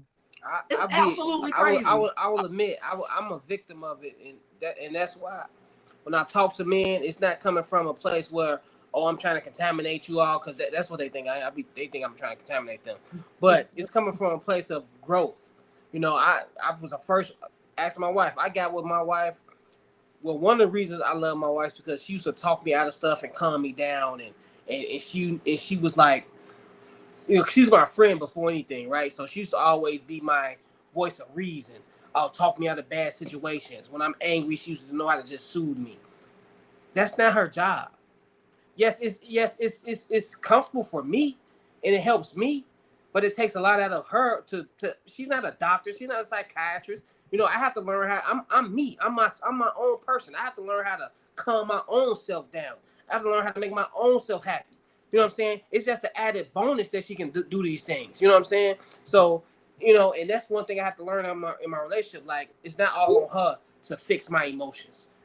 We have to learn how to understand ourselves and work through our own problems and our own situations ourselves. We are men. You know what I'm saying? We can't be dependent on women to talk us out of things or to calm us down. You know what I'm saying? If we leaders, we supposed to be able to do that for them. So, you know, that's my take on things. You're like, we need to just step up. You know what I'm saying? We always want to complain and cry and bitch and moan. And when men talk, they try to act like they strong, they provide and stuff. That's not being strong, complaining and bitching all fucking day. That's nothing in that says you're strong. And then like, because we get weak too. Yeah, we get weak, but in a certain instance, don't just find a way not to be weak, then, motherfucker. You know what I'm saying? Like, goddamn. Or just imagine some man going around telling us, you hurt my feelings. Boy, man, go sit your goofy ass down. Boy, somebody hurt your feelings, man. Get out of here. Like that type of talk. Come on, man. Like, bro, like, I mean, hey, it's some of the guys out here. They still they want to be macho. They want to be tough. They want to act like they this type of They person. want to be sassy as hell. They want to compete with women so bad. God damn. Come on, man. Exactly. Like goddamn, man up. If we're gonna do anything, man up and stop all that nonsense. You feel me? So. Well, what's funny to me is also in these spaces, they always talking about how women lack emotional intelligence. But if they were really smart, they would understand that empathy is one of the 5 elements of emotional intelligence. And just like Kenan said a few moments ago, in a lot of these spaces, these men don't even practice or even consider any type of empathy of how their actions not only affect themselves, but how they affect other people and other things around them. They don't consider the trickling effect or the ripple effect of things like infidelity or having multiple children with multiple women, things of this nature, or how they're not good stewards with their money and their finances.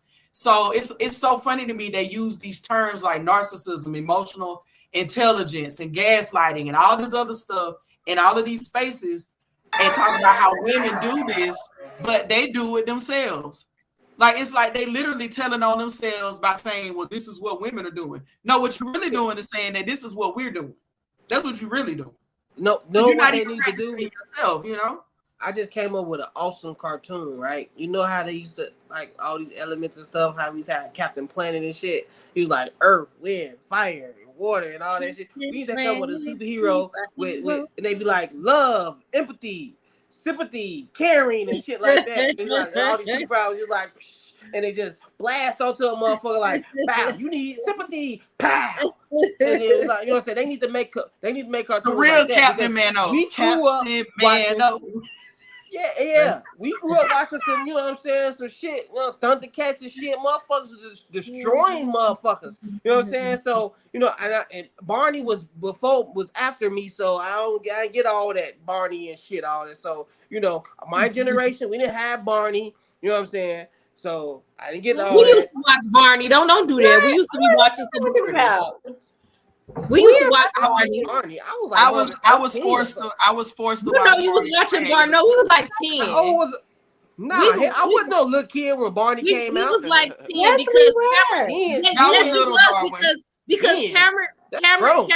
Cameron is 8 years younger than me, and he had like a Barney toy and all that stuff. So Barney was that we was like 10 years He's old. 8 years younger than you, and he had Barney. Okay, we'll do Yeah. it. Me, He wait, had wait. Barney. I didn't have no little brothers and little sisters in the house with me, so You I had a didn't black watch man Barney. in the suit. Guess who Goddamn. we had? So Guess who you we ain't. had? So you hold on. So you ain't never. You gonna film and say you ain't never come home and be like, "Hey, Mr. Nick, I like the way that you boppity."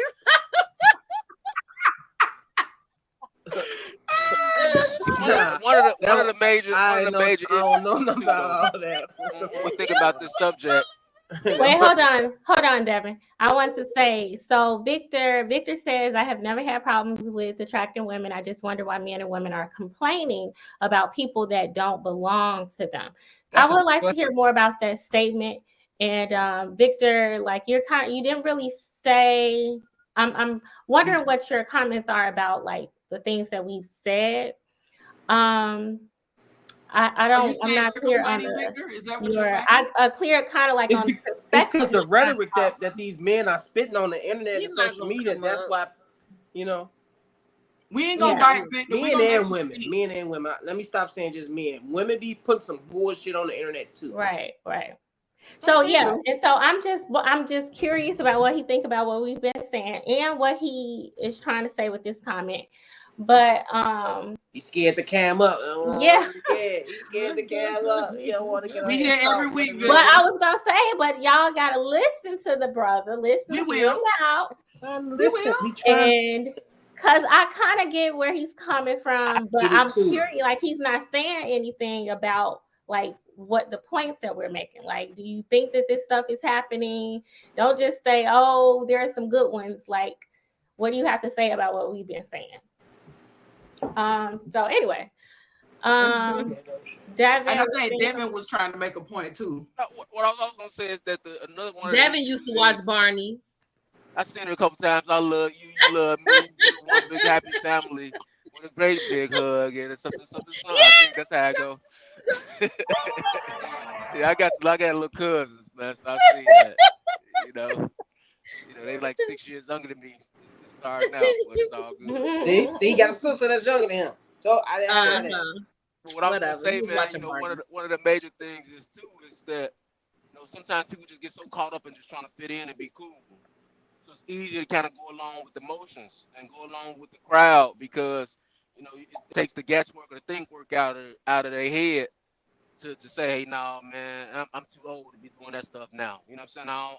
I ain't gonna do that because man, I got other things going on. Like I don't care about being cool. You know what I'm saying? I don't care about if my boys, you know, if they want to go out and they want to go chase women and everything, and I don't want to do that. And they say, well, no, don't call him. Cool, don't call me because I'd rather be at the crib, enjoying my household, enjoying my wife, you know what I'm saying, enjoying my kids, man. They ain't got it's peaceful. I ain't worried about no chicks calling my phone, talking about some extra nonsense. And it's just easy to just go along with the flow, I think, for some people because and it's just everybody else doing it. Right, it's hard when you gotta stand out. Like, damn, he weird. He don't do that. Sir. I'm cool. I'm cool with being weird, but my quality of life is much better. Hey, Devin, I know you out there on that road in that truck, so this one for you. You know you my can't. boy, there you go. That road. There we go. There you go. Go ahead, man. Ooh, that touched the soul. What? Okay. You gotta say. I need some water. I need a little water to chase that. See, y'all had Barney. Y'all had the black man in the suit. I had Mr. Rogers, a white guy that wore cardigans. I mean, and we had Lamb Chop. You know what I'm saying? Yeah, Lamb Chop. Hey, Gullah Gullah Island. I remember Gullah Gullah Lamb Chop, sing along. See, Play along. Oh, okay. I know what I had. All we ever do. I had Care Bears. I had the Care Bears. Care Bears. Care Bears. Right. That's like from like they motherfucking chests and rainbows and shit like five. I watched Care Bears after school. Okay. I mean, but that's I don't remember that. Now, y'all don't remember Care Bears? We had Ricky Lake. Listen. Shout out to Yes, my yes, definitely. Skinny Ricky Lake.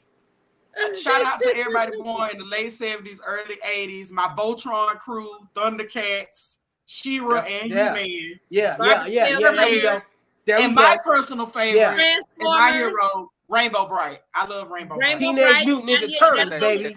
Fraggle Rock. Mutant You Ninja know what I'm Turtles. saying? You got to throw that in there. Fraggle Rock, you know. Oh yeah, my favorite theme song. You know, yes, Worries for another day.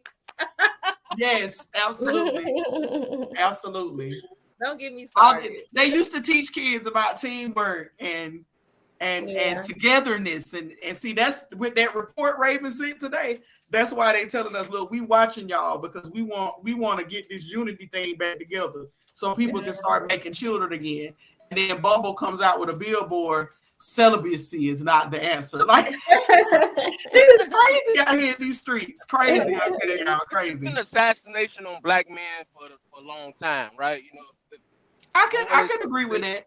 The more they keep us doing the wrong things or having the wrong ideal or how we should be, the easier it is for them to keep us from building up our communities and building up our true foundation, right? You know what I'm saying? So Who that is assassination, who is doing it? Yeah. I mean, I don't want to blame it on the white man, but I mean, he started a long time ago, right? And it's just allowed to keep. They play on our minds in a different way now. They've already done. Who would you say is allowing it? Who's doing it now is us. You know what I'm saying? Yeah, like who's supposed to change it? I mean, we are. I mean, brothers like myself, brothers like Darwin. I mean, people that's gonna step up and be prime examples. He not a good example. That's your husband. Now you laughing at him right now. Triple OG, you're an example. Hey, I'm about to take a year off. I said this shit. I'm taking a year off. I'm not fucking with nobody. Ain't no breaks. No breaks.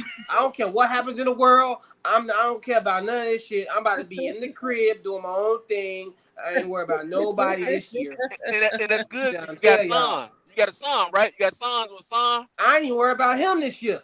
No, Nigga turned 18. He turned 18. He turned 18. Wait, I'm about to let him no. figure it out for a year. See, this the Figure it out. mentality that we gotta stop. Ain't no breaks. Figure it out. Figure it out for a year. I come back at you and let you when you turn 19 Ain't no and break. help you out. Ain't no No breaks. time off, huh? No time Ain't no off. breaks.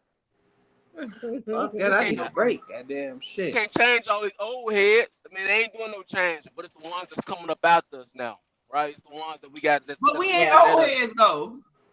What? We old heads. So Like kind of stuck in our ways a little bit. Now we are we are old heads. But If you cut on the TV in your house growing up and all your TVs had color to them, you ain't no old head. I'm sorry. Now, we had at least Yeah, one I ain't TV never that was watched still black in and black white. I ain't never watched black and white TV, so shit. I had my I first have watched black television and before my Nintendo was black and white. Isn't that sad? Yeah, man. And I'm at LA Fitness. Like if you didn't have an Atari, or if you know nothing about if you know anything about Super Mario Brothers 2 and 3 and not 1, you're not an old head. Okay. But to be fair, you shut up. You put me into categories I don't want to be in.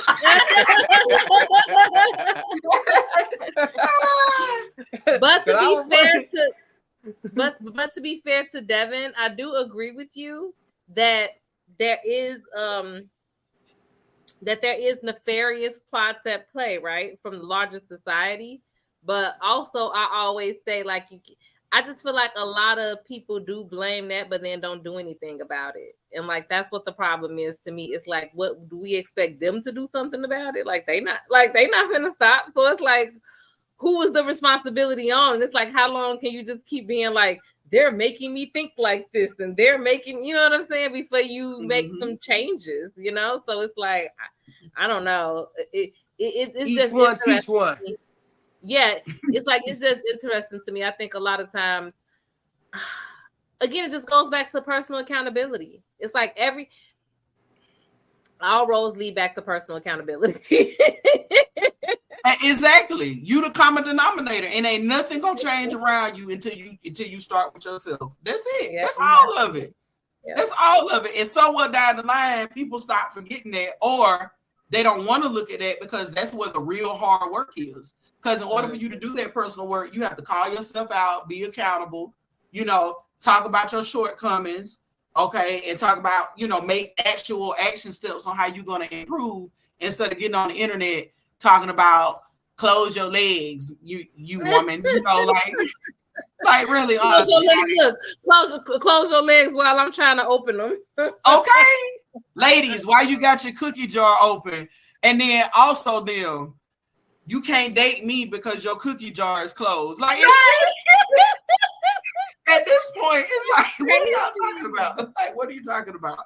What are you talking about? Jovo, it's literally crazy. Like, I have seen those types of things so many times, and I just keep wondering. Like, I saw I don't know if y'all seen like Jess Pearly thing's been on this little crusade lately where she been getting into these debates about stuff, and she keep asking, like, in her debate, she like, why can't men have standards? Why can't men have standards? And it's like, who's stopping them from having standards? Like, you can't on the one hand be like, yeah, men are supposed to sleep with everybody and sleep with everything and and then why can't they have standards? It's not like they're trying to have standards for women, but not themselves, is what you're saying.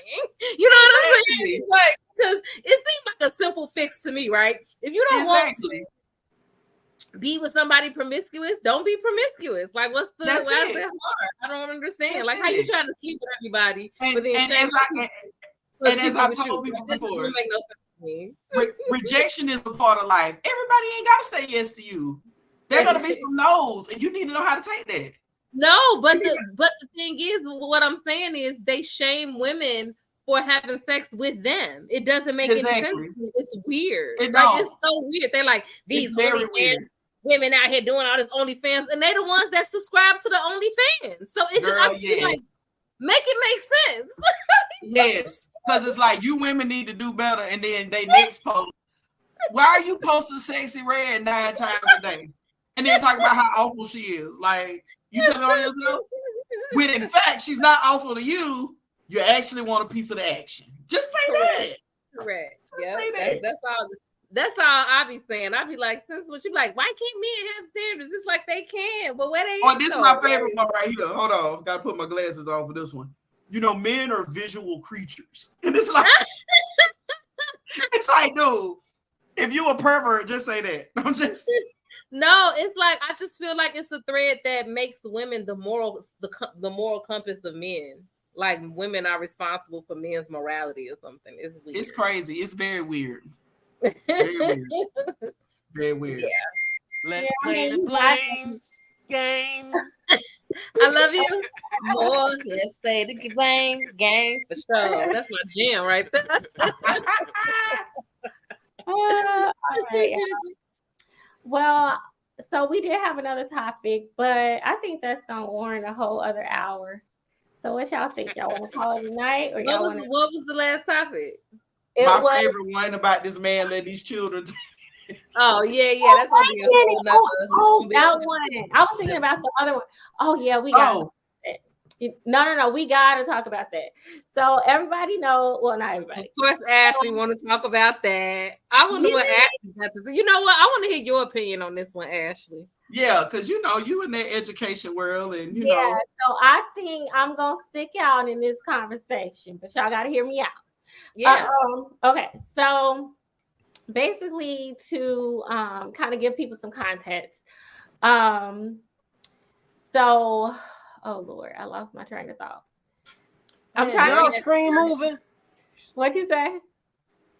Did y'all app update? Because my screen is like moving like it's some 3D type shit. Like seriously. I'm dead ass serious. I'm just not. Look, listen. It was that last shot you took. Trying to tell you, it's not alcohol. This goddamn screen keep moving from side to side. I'd like to be in the middle of How my many picture. shots did you have? You've been in And the the same shit is like spot. moving, man. You've been in the same spot the whole How many night. shots did you have? Too many. That right? Shit is Too moving. many. Fuck He y'all. was counting. Fuck y'all. My He shit was moving. counting, not him. I feel it. I see it. All right, y'all. So for those of you who don't know, there's this teacher, this black male teacher who was recording himself while he was in class with several high school girls around him, and they were taking the braids out of his hair. He put in the caption that it was the last 15 minutes of class and that he had to go to the salon or the barber, whatever you call it, the stylist, right after work. So his idea was to have the kids help him take the braids down. He also talked about how he is he's very much about forming relationships with kids and being there for Black kids. Okay, so that's the background. So there's a lot of backlash about this video. Some people were like, leave this man alone. He's a good teacher. He just cares for the kids. And then other people were like, that's inappropriate. He could be, messing around with them. He could be grooming them. And even if he's not, he shouldn't be doing that. He wasting school time, etc. So that's the background. So I'm going to go ahead and play. Which part should I play? What you going to play? So people, I guess I could, hold on. I'll play it. I know what I'm going to play. I'll play it in a little bit. Oh wait, I guess I should play. I'm going to play the original one. I kind of just explained it, but here it is.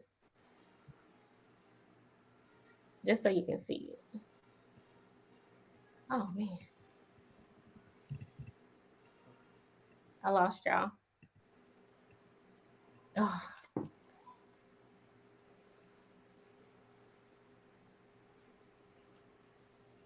Y'all there? Yeah, we here. Yep. We here. See, I'm okay. I thought y'all couldn't hear or see me. Cannon, can you go ahead and play it? Where is it? It's in the chat. In our group chat. Oh. Okay. Yeah, I think I sent it. Yeah, because my screen is acting crazy. Okay, the one after the backlash or what? The one after the backlash, I think, was the original. No, I want to see did everybody. I wanted to play the one where the kids were actually taking his hair down. Yeah, that's the second one I put in there, I think. Okay, I'll get it. And then the first one was the I did it opposite. Okay, I'll get it. Give me 1 second. Okay. All right. Let me see. All right.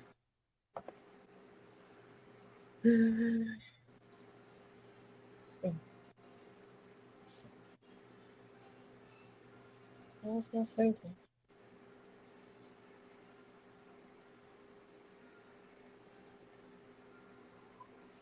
It's not saying.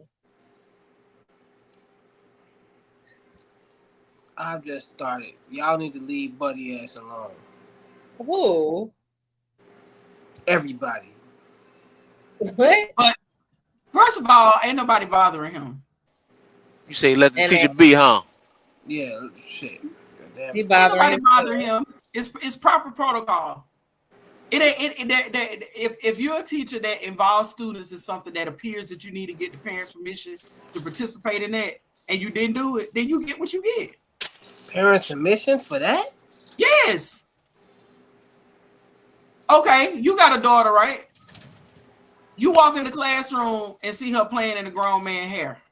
I'm gonna say, did you get paid? First of all, my daughter ain't doing no hair unless she get paid. But even if she did though, and it's a school setting, boundaries are so important. Boundaries. But just because I see something, just because I don't like something that don't make it wrong. That's all. No. I didn't say I didn't like it. Wait. See, that's bad, and I don't like it. It ain't about liking.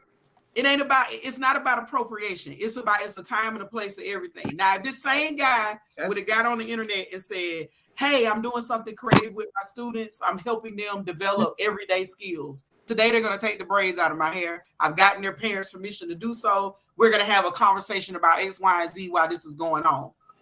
I wouldn't have said nothing about this video. I would have been like, oh, look at the black teacher bringing the students together, being creative. Point is, he didn't get no parental permission. He was on school property. He was on school time getting something personal done. They have strict rules against that. Okay, I got it. Okay, so Ashley Jumbo, your standpoint is not what I thought it was gonna be. I didn't know. I know. Yeah, it's not what I thought. Okay. Can y'all see the video? Yeah. Okay, I'm about to play it.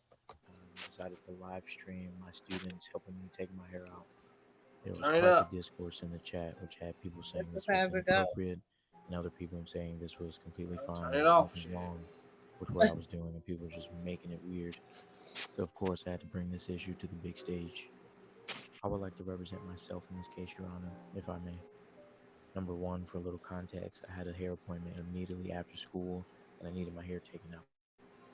I would have taken it out the night before, but that Friday we had a camera crew coming in to shoot a promotional video, and I was one of the ones being interviewed. So I had to look presentable, so I didn't take my hair out. I didn't have the time to do it all myself, because it would have taken me forever. So naturally, I asked about 4 or 5 of my over 100 best friends to assist me in taking my hair out, and they all agreed. Number two, this was at the end of class. This week, let's go ahead and stir the pot a little, shall we? Last Friday, 10 minutes before just started over. Yeah. All right. So Here we go. Yeah. So I mean, if this man would have got these parents' permission to do this off of school grounds or during an elective class or during a time where education was not being interrupted, I wouldn't even have a problem with it. You wouldn't even be hearing me say anything about it. But don't get on the internet crying because your job held you accountable to the rules that they clearly have in the handbook. Like clearly. Like this generation of y'all say be the village helpers, help the village. Well, there's appropriation, there's rules, there's times and there's spaces for this stuff. It's boundaries, you know. So I'm in the middle of this, right? I'm on the fence with this. The optics of it, me personally, I don't like the optics of it. But at the end of the day, I don't like the optics of a lot of things. but I have to sit down and say, what is this really hurting? Who is this really hurting? And but you don't know. It ain't about hurt, Darwin. It ain't about people not liking what happened. I don't know. So wouldn't you want to error? Let him make the point. Let him make the point. Go ahead. So I don't know who is hurting. I haven't seen this dude come out with no sexual allegations or anything. No, I didn't see anybody come out with saying, oh, all his students are failing or none of this stuff. So in all the material that I see with teachers doing with all these TikToks and stuff, it's just absolutely crazy to me how this has gotten so blown out of proportion that this man has got fired.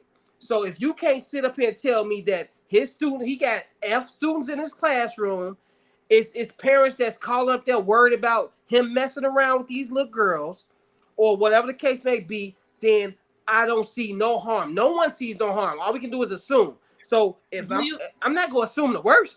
I'm not going to assume the worst. Do you think that you have to prove something nefarious has happened to have certain boundaries in place? Do you think that that's like the standard, like either something you can prove literally something nefarious has happened? If you want to say he's not, if you want to say it's a time and place for everything, I will agree to that. I will agree to that. And what I'm going to say to that is no more TikToks with these teachers and students then, no more dance offs, nothing then. Because in the world that we live in today, when it's kind of hard to build relationships with these students because of the way that the world is, because of the way that social media has captured these kids' mind and how disrespectful these kids are. And so when you have a teacher that students actually respect and actually listen to, and then you sit up here and say, oh, he should have got permission. I'm pretty sure this ain't the only thing he done with these students that people might be like, oh, he should have got permission. Like, let's just exactly. But and then he's also posting everything on social media, right? The reason why he actually got fired was for filming those children and putting them on social media. That was the reason why he actually got fired, not because they was like, "Oh, you're doing something." Schools have policies against that. They have policies in place. Well, let's talk about that. Let's talk about the policy. I'm like I said, I'm cool with you to be like, okay, it's unprofessional. It's a time. I'm cool with that. I'm cool with that reason. But a lot of these reasons that these people is coming up with, I'm like, that's what I'm looking like. Y'all are really tripping. You know what I'm saying? Like y'all do a lot on this. But again, going back to that, what I'm saying is that somebody brought up a good point, and they asked the question like, what if any of these girls had a crush on him, right? With that changer, like if you knew for a fact, like, hold on, wait a minute. If you knew for a fact that a few of these girls had a crush on him, right? And hold on, wait. Let me finish. If you knew for a fact that it, like, do you think it's possible that any of these girls could have a crush on him? Like, is that even a possibility? Like, could that even happen? Possibility. It is a possibility, right? Because he's a man in power. So yes, it's definitely a possibility. So the question was, if you knew that they did, would you still feel the same about it as far as crossing that boundary and what that can communicate to them in their mind?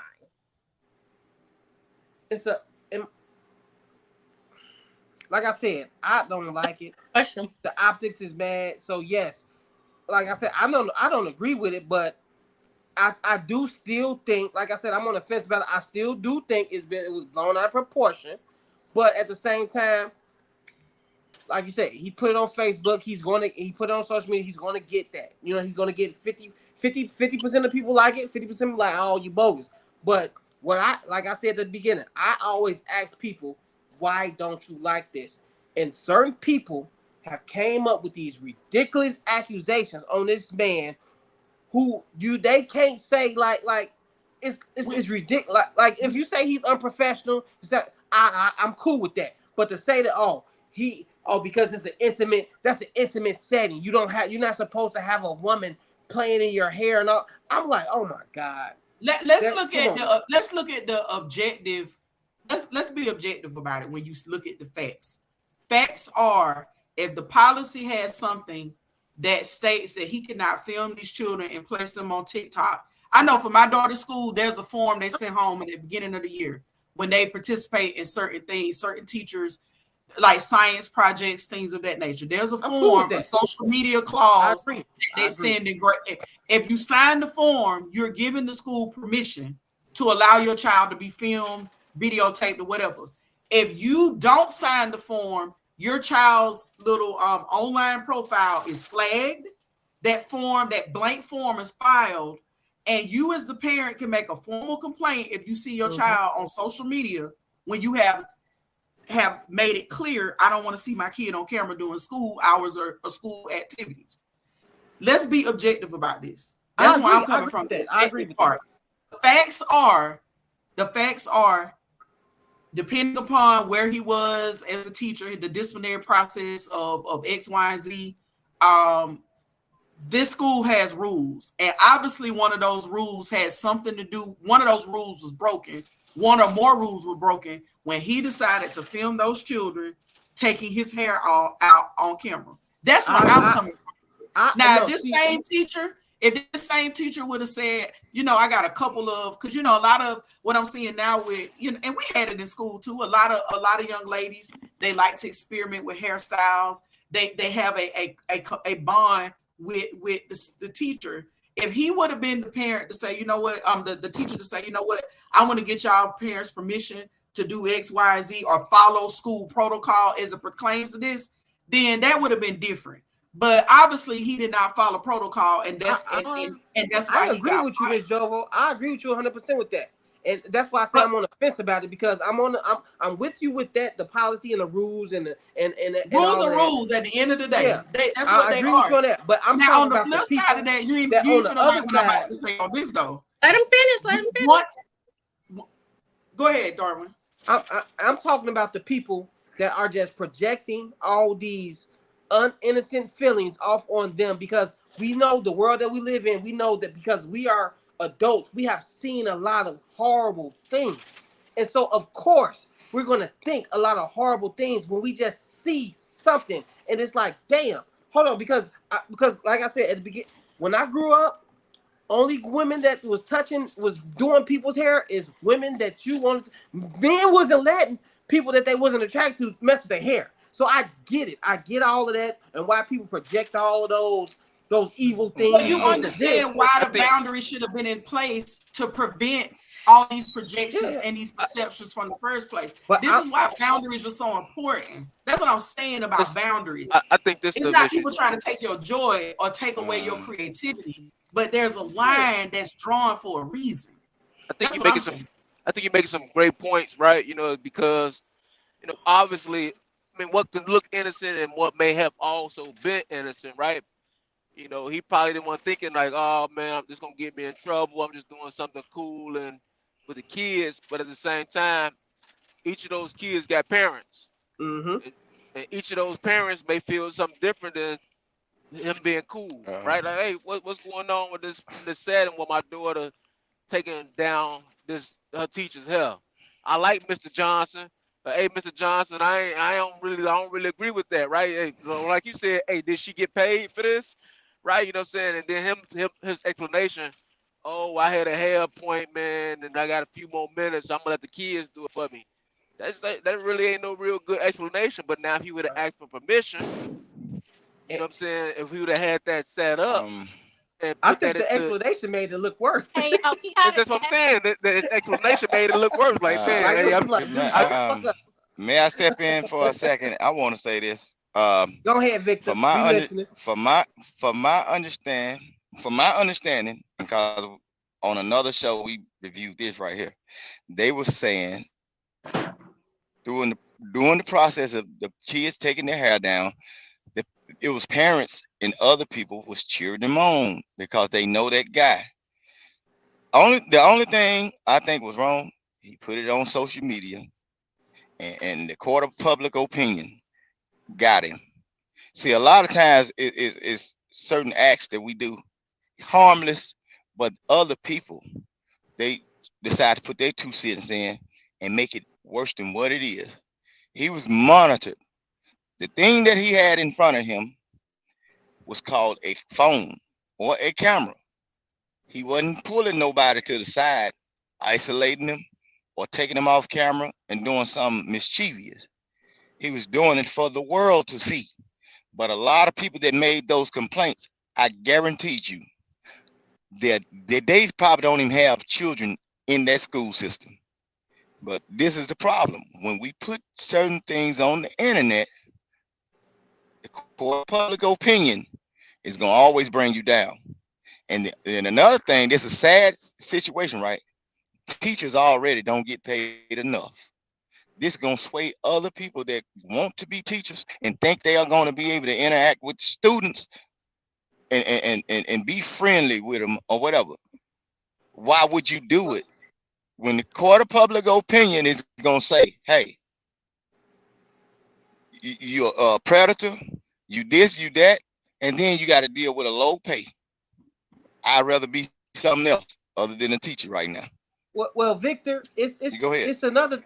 Well, like Ms. Jobo said, it's school policy. So whether or not it was on camera or not, he still violated the policy of what was going on. So it you know, and I'm trying to be on his side, but if you break the rules, you got to live with the consequences, whether it's on camera or not. That's integrity right there, right? So if he's a teacher and he knows the rules and he knows what's going to happen when he breaks those rules, then you have to deal with it. You know, me personally, but I don't think he's a bad person or anything like he's a pervert, but he still broke the rules. You know what I'm saying? So that's my angle with it. Like, it's two things going on. Like you say, it's social media going on, and then it's real life going on. But also, what? Look, let me tell you this.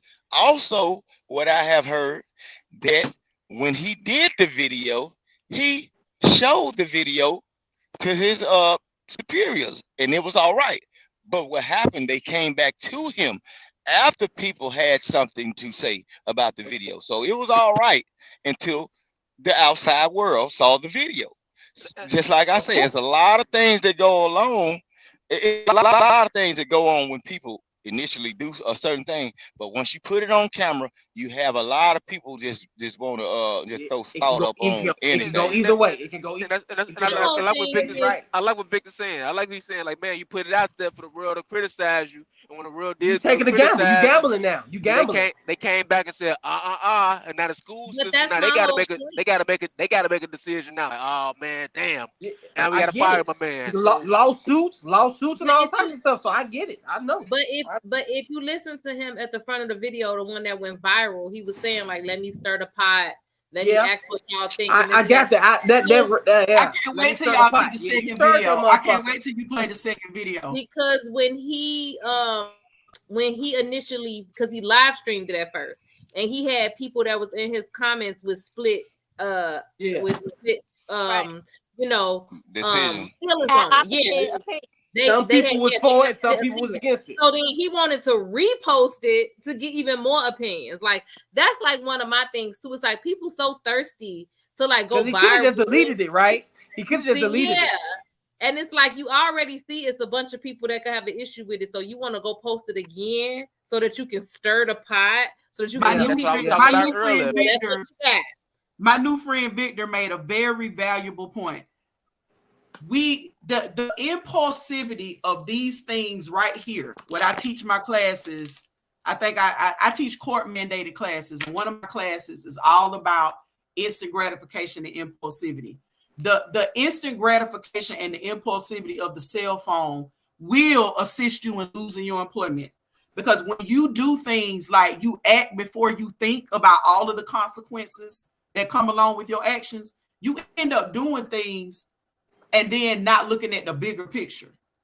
Victor made a really good point when he said that everything you do, like when he decided to put it on camera, that took it to a whole nother level. So now you got different perceptions coming in. At first, it was one perception. I'm this teacher that has built this bond with these students, and I have a special relationship with them. That's the perception, the original one. I don't think this young man was trying to be malice or harmful, but he broke the rules. And I think in these days and times, we have to hold people to standards and to a level of accountability that says there's a way to do things, but then if you're working within an entity or working within a company, this is how we do things. You can be creative as you want, but as long as you're a teacher in this school, you're gonna have to find a way to be creative within the system and guidelines that we have. Because at the end of the day, and if you want to be a different type of teacher in a different type of environment, that might not be the school for you or the school system for you. At the end of the day, you don't want any parents to be having to think whether or not something is going on. So I get it. That's why I say you cannot control other people's perceptions and how they perceive you or your behavior. Going off his other video, like his apology video, it just seems like to me he have an issue with boundaries in general. Can we play that for a minute? I really want y'all to see the second video. In his apology video to text messages that he got from students, like, "Oh, bestie, I hope you're okay." I'm like, dude, my 100 best friends. Yeah, that's what really kind of pushed me over the edge was that the fact that, listen here, my daughter's not going to have your fucking number. You know what I'm saying? Like, why would my daughter need your number? If it's something that you need to talk to her about, you need to talk to her through me about school work and some shit like that. I literally have a college classmate that did 8 years in prison, was a former educator who went to prison literally over something that started as a text message to a young lady in one of his classes. And this man, 8 years of his life, he served prison time because and Victor, I don't know what part of the South you from, but if you from Georgia, I'm gonna just tell y'all this. Georgia is a zero tolerance state. And what that means is that they can fire you from your job and not tell you why. And that if you go in these school systems and you break rules about how you communicate to students and how you show up with them, and anything that's perceived as inappropriate, not only will they fire you from the school system, they will bring charges against you. It's very similar to when you work in the prison in Georgia. I know somebody who worked in the prison in Georgia for 35 years, had the same job every day, and got fired and prosecuted for inappropriate dealings with an inmate over a piece of food. People have rules and boundaries in place for a reason, all across whether you think they're extreme or not. When you sign up for these jobs, you know what the expectations are. So when they come to you and hold you accountable, you can't be sitting up there crying because you impulsively chose to make a quick, instant, impulsive decision to do something that maybe to you it didn't look inappropriate, but according to these rules, it is.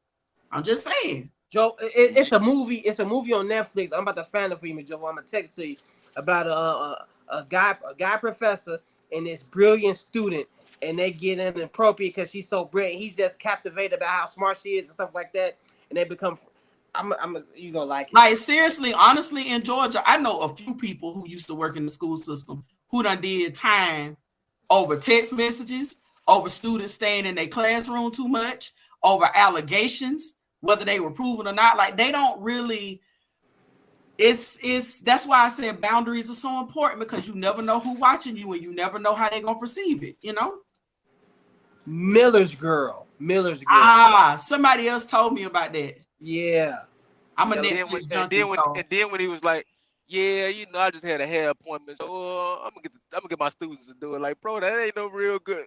I don't know. It just all that's what your weekend is for. I'm just saying, and I'm not. And this isn't no. Yeah, I'm with you, David. I'm just saying he kind of told on himself. Yeah, and I don't like you said. Yeah, he harmed in this what he was trying to do. At the same time, it just didn't pan out the way he thought it was going to pan out, right? You know, he got the boundaries to you. Yeah, he messed up with that one right there. He overstepped the boundary. He should have known better. And I shoot. He tried it. He tried it in the name of content creation. He tried it. He tried it in the name of content creation. He tried it, and it didn't work well. That plan, it'll be all right. Look, the more I talk about this shit, the more I'm like, fuck this dude. You know what I'm saying? Like dude, I wish my daughter would be texting about. I wish you when you coming back. If something you don't come back by Monday, then I know something. I wish my daughter would be texting a teacher saying that shit. Like, oh my god! Please play the second video. saying that's why it's so inappropriate. Like, you guys are giving him the benefit of the doubt, but I don't think that he necessarily has anything sexually going on with those kids. But I knew, as somebody who's been in education for over 10 years, like, that there are boundaries that were being broken or not even expressed. Like, I knew. That's why I wasn't surprised when when the kids were testing him certain things. When I noticed when he said they were his friends, and all that stuff I picked up. So it wasn't really just about him trying to do something nice, like, or trying to bond with the kids. He really is inappropriate. And I feel sad because there are Black educators and there are Black male educators who really are concerned with forming bonds and helping children pass academics. I see it every day, so that's why I'm just kind of like, no, we do need to shut him down. Like, and it should not be seen as a stab against Black educators. Like, this is just one dude who used poor judgment. Please show the second video so we can see how. I'm gonna just say it in a good Southern dialect. Look, Black people, leave these other people's children alone. They are not your friends.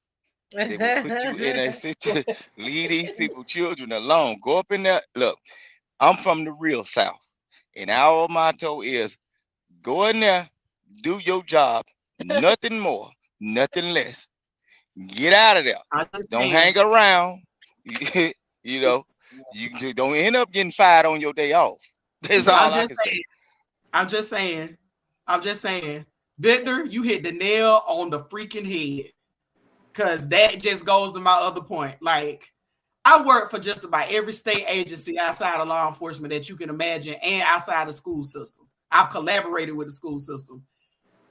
I could probably name maybe 3 coworkers on my one hand that's been to my house for something.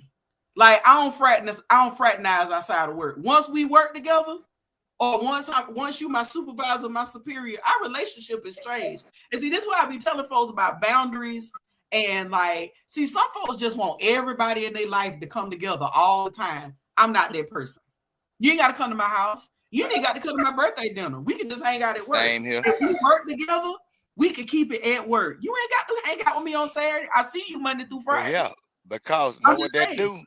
What it'll do is, if you invite a person that you work with into your life, they could form some kind of jealousy, and now that goes back to wherever you work, and that's when you end up fired. You know what I'm saying? They wondering how you life and family life very separate. But for just this reason right here. So now this man put this video online, and everywhere he go, where he walk around, every place he people gonna recognize him. Oh, you the dude who was getting your braids taken out your hair by them girls. Yeah. You see what I'm saying? Like, we gotta think before we act. But please show the second video where y'all can see where he trying to cry. Go ahead. Yeah, it was crazy. I saw it. He was trying to cry. Let's see. It's like I'm a poor educator. Oh no, I think you sent me the same video twice. No, did I sent the second one. I sent it first. Go back up in the messages. It should be almost right above. Like, he all innocent, but then he all sitting there. It was strange looking. It's like you know how you catch a child that know they done wrong, but they try to muster up some tears. It was looking. I was like, oh Lord, he messed up. He should have stayed off the internet after you got messed over. That caught that first. Close the whole accounts in the Snapchat. Too. Just don't do it. Yeah. That nigga sounded like Drake in that last diss. Wow. Okay. Oh, did you see it, Cannon? You want me to resend it? Okay. Share screen. Thanks for joining us, Vic. We appreciate it. Yes, we certainly do. Yeah, I wasn't gonna be rude. I had to, you know what I'm saying? They was trying to beat me up in the chat, so it's all right. No, you was kicking it off in the chat. Don't even do that. That was you kicking. Nah. Nah, I just said what I said. My bad. I might have typed it in, and it had a little umph in it, but it's all right. Mm-hmm. Yeah, I'm about to play it. Okay, I got it. Hold on. Let me see. I gotta pause the other one. It won't shut up. Okay. So I got this. Y'all can see it? All right. Controversy that has come from this video that I posted. I wanted to come on here and read some of the messages that my students are sending me during. Here you go. Some of the messages that they've been sending me.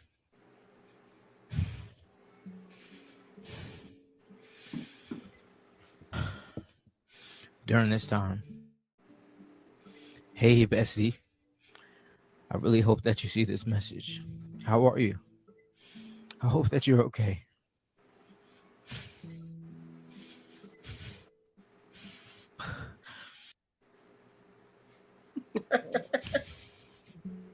Why is you laughing?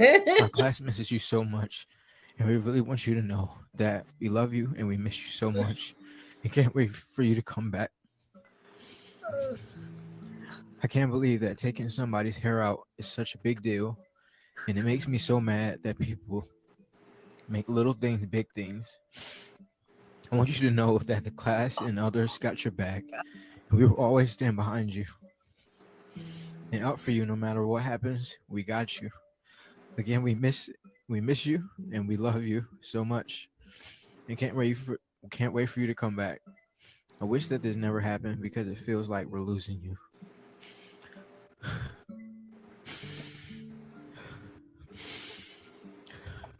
Come back soon. Don't be gone too long, because if you're not back by Monday, I know something's up. But anyways, I also made sure that the classroom was clean before we left. Love you, missed you. Love you, miss you. See you later. Hi, Mr. White.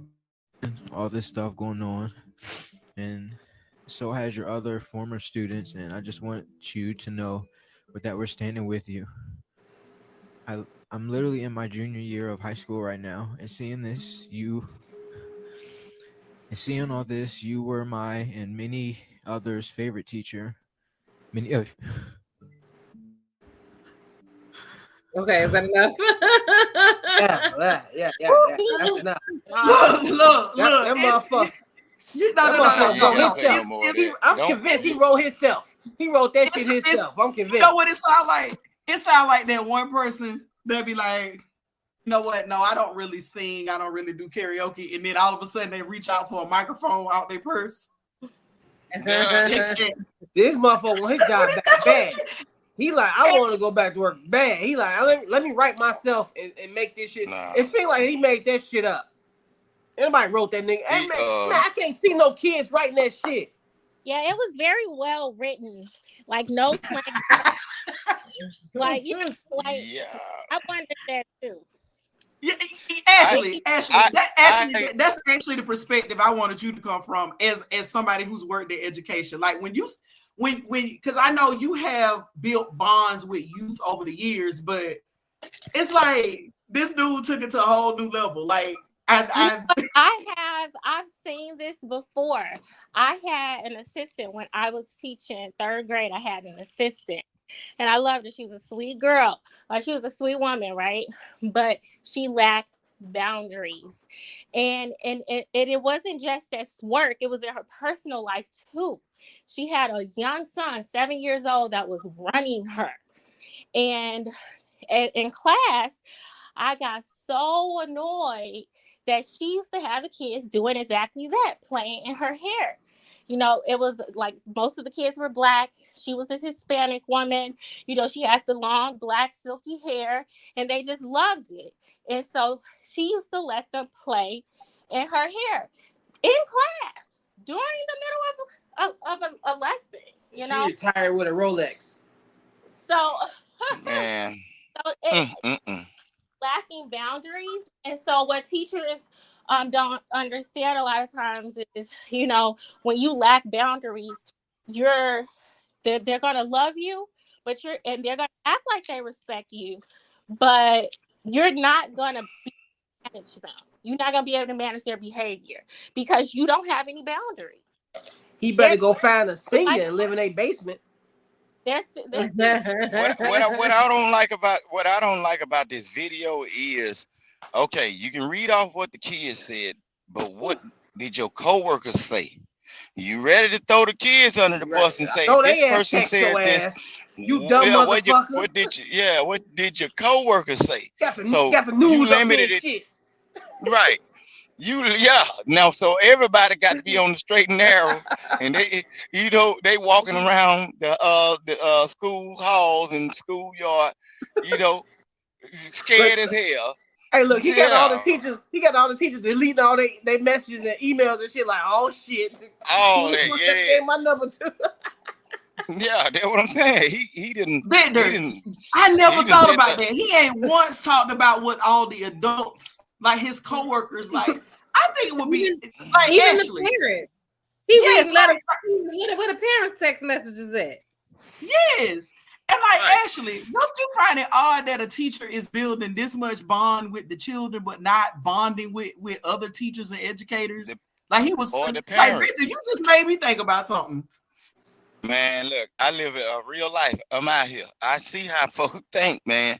So, man, he made it bad. And then why would you put that music behind what? Okay, if you gonna make an apology, it's supposed to be silent. And you supposed to be like straight to the point and telling folks you're sorry, you apologize, and you ain't mean for this to happen. He put that doggone Naruto. This man is the type of guy that run with his hands behind him. You know how them anime characters like Dragon Ball Z? This one of them. He one of those. Look, I don't know about him. How Debbie and the Davy run it. Yeah, look, you see what I'm saying? Look, it's just, yeah, he put him on ice. He threw, cause he ain't right. You know what I'm saying? And then you try to muster up all the strength in your little lungs and your chest and your face muscles to put out them fake sounds of crying. Why you ain't crying about the grown folks, man? Now that's what I want to take a photo. How many of y'all think them tears are real? No, they weren't real. Yeah, them tears is real. He missing that check. Them tears is real. I can tell you one thing. If he your real life friend, to anybody in the world that's listening to me right now, if he your real life friend, don't fall out around him, because he gonna be laying right there by you. This man here is a trip. When I saw it, I said, oh, why he come with a second video? And then you just calling out the kids saying, so now the kids probably getting a whooping. That's when the violence you see what I'm saying? Kids in trouble. You got everybody in the class. You still texting that nigga? You still talking to him now. Phones getting took, tablets getting took, IG messages. Because you know, as soon as he posted that video, about 50 parents went to that kid's room like, give me your fucking phone. Who was he talking about? Give me your fucking phone. Man. Oh, was you? Yeah. He done put his whole apartment complex in trouble. You got to move now. You got to move. Now, because people going to be circling around the apartment complex.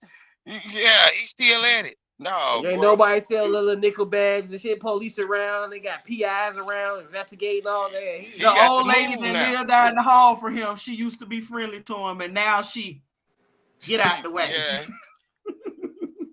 Man, yeah, I know some kids got fussed at because the parents gonna naturally just go back into his channel and listen. Now all the parents is wondering which one of these kids sent these text messages. Now you got to go back to AT&T, C-Spy, whatever your phone company is, and pull records to see if these kids. Come on, man. But for real, really, it goes deeper than that, because we already know how a lot of parents are and how a lot of people are, and how they blame kids for certain things when it's not really not on the kids. So and I'm not saying this is happening, but I can almost guarantee it's somewhere some of these parents are blaming some of them little girls and calling them Please. fast and telling them why you all in this Right. nigga hair. That's you look fast. You know what I'm saying? I know it's Right. happening. So, you know, and that's a lot, and that's a lot to put on a little girl because, you know, she probably was just, will you take your hair down and that? Now she at the crib like, your little fast ass and that grown ass man hair. What else y'all been doing? And now you know what he you got displayed? thoughts going on. But You know what he displayed? Grade A narcissism. He ain't caring about nobody. That's grade A narcissism. He willing to come back with another video with this old dark music, like the Joker is coming into town. Yeah, I was just gonna say I think he's young and silly, and he hasn't learned mistake yet. But I just saw a post earlier. Somebody was talking about at Dunbar High School or something. I saw somebody was talking about a teacher that was up there that was messing with a girl or something like that, like something that really happened. I guess they all went there or something. They was talking about it, and I saw some people in the comment section talking about, well, we really need to talk about how these girls be. We need to hold these girls accountable because some. And I was like, well, and there was a bunch of people under the comment like, yeah, we don't talk about that enough. What? Why are we talking about a child and not the adult? I don't understand what's happening. Like, what? Like, why would we talk about a child who is being, you know, pursued or whatever by an adult? But and I thought other people was literally under that about, well, yeah, that's true because I raised my daughter like XYZ, so she's not gonna be in this situation, I'm like, people are freaking psychos. Like, you're a they psycho. Are. Right. You like you know what I mean? Like how do you think that it's just like you say, it's literally blaming the girls. Like they're somehow in a mental position to be able to make these educated choices, or like they should be able to over an adult. Like it's so weird. Like I understand. I understand that, but the way you get a solution, the way you solve that problem, is you have to hold everybody in that bad situation accountable. Some people need that coaching, and the offender, he need that good old blessing, them foo-fops or whatever. You see what I'm saying? Look, when it comes down to the grown person, that's intentional. When it comes down to the child, that takes a certain person to give them a coaching of why it's wrong. The whole thing is, if we want a solution to this problem, everybody got to get checked. You don't do this and you don't do that. No, it's the whole thing. We cannot be one-sided. We got to be fair and balanced. But to me, it's not about being one-sided, right? Because it's like I could tell my 6-year-old, I talk to her all the time about taking candy from strangers, or if somebody be like, I got a puppy in my truck, and you know you're gonna come get in the truck. I talk to her about it, but does that mean that she can't be tricked into it? She's 6. Yes. I'm not just gonna be like, well, I told her not to get in the car with somebody if they offering her a puppy. That don't mean she ain't gonna do it. So that's being fair. That's being fair and balanced, because you gave your 6-year-old the coaching up on it. But now when the person that's intentional, no, you don't blame her. You don't blame at all. You don't blame her. You did your part on the 6-year-old side of it. You didn't done the coaching. But the intentional, the person is doing certain things by intention. Now that's when, okay, I done my part with the 6-year-old, but you are an older person that's able to manipulate the mind of this person. Now, this is when it's finna get bad. You know what I'm saying? And we ain't waiting on the judicial system. You see what I'm saying? That's what I'm saying. Bang, bang. No, that's literally what I'm saying. What I'm saying is that adults who do that, first of all, adults can manipulate other adults. Like people who are manipulators can manipulate adults. I see it a lot.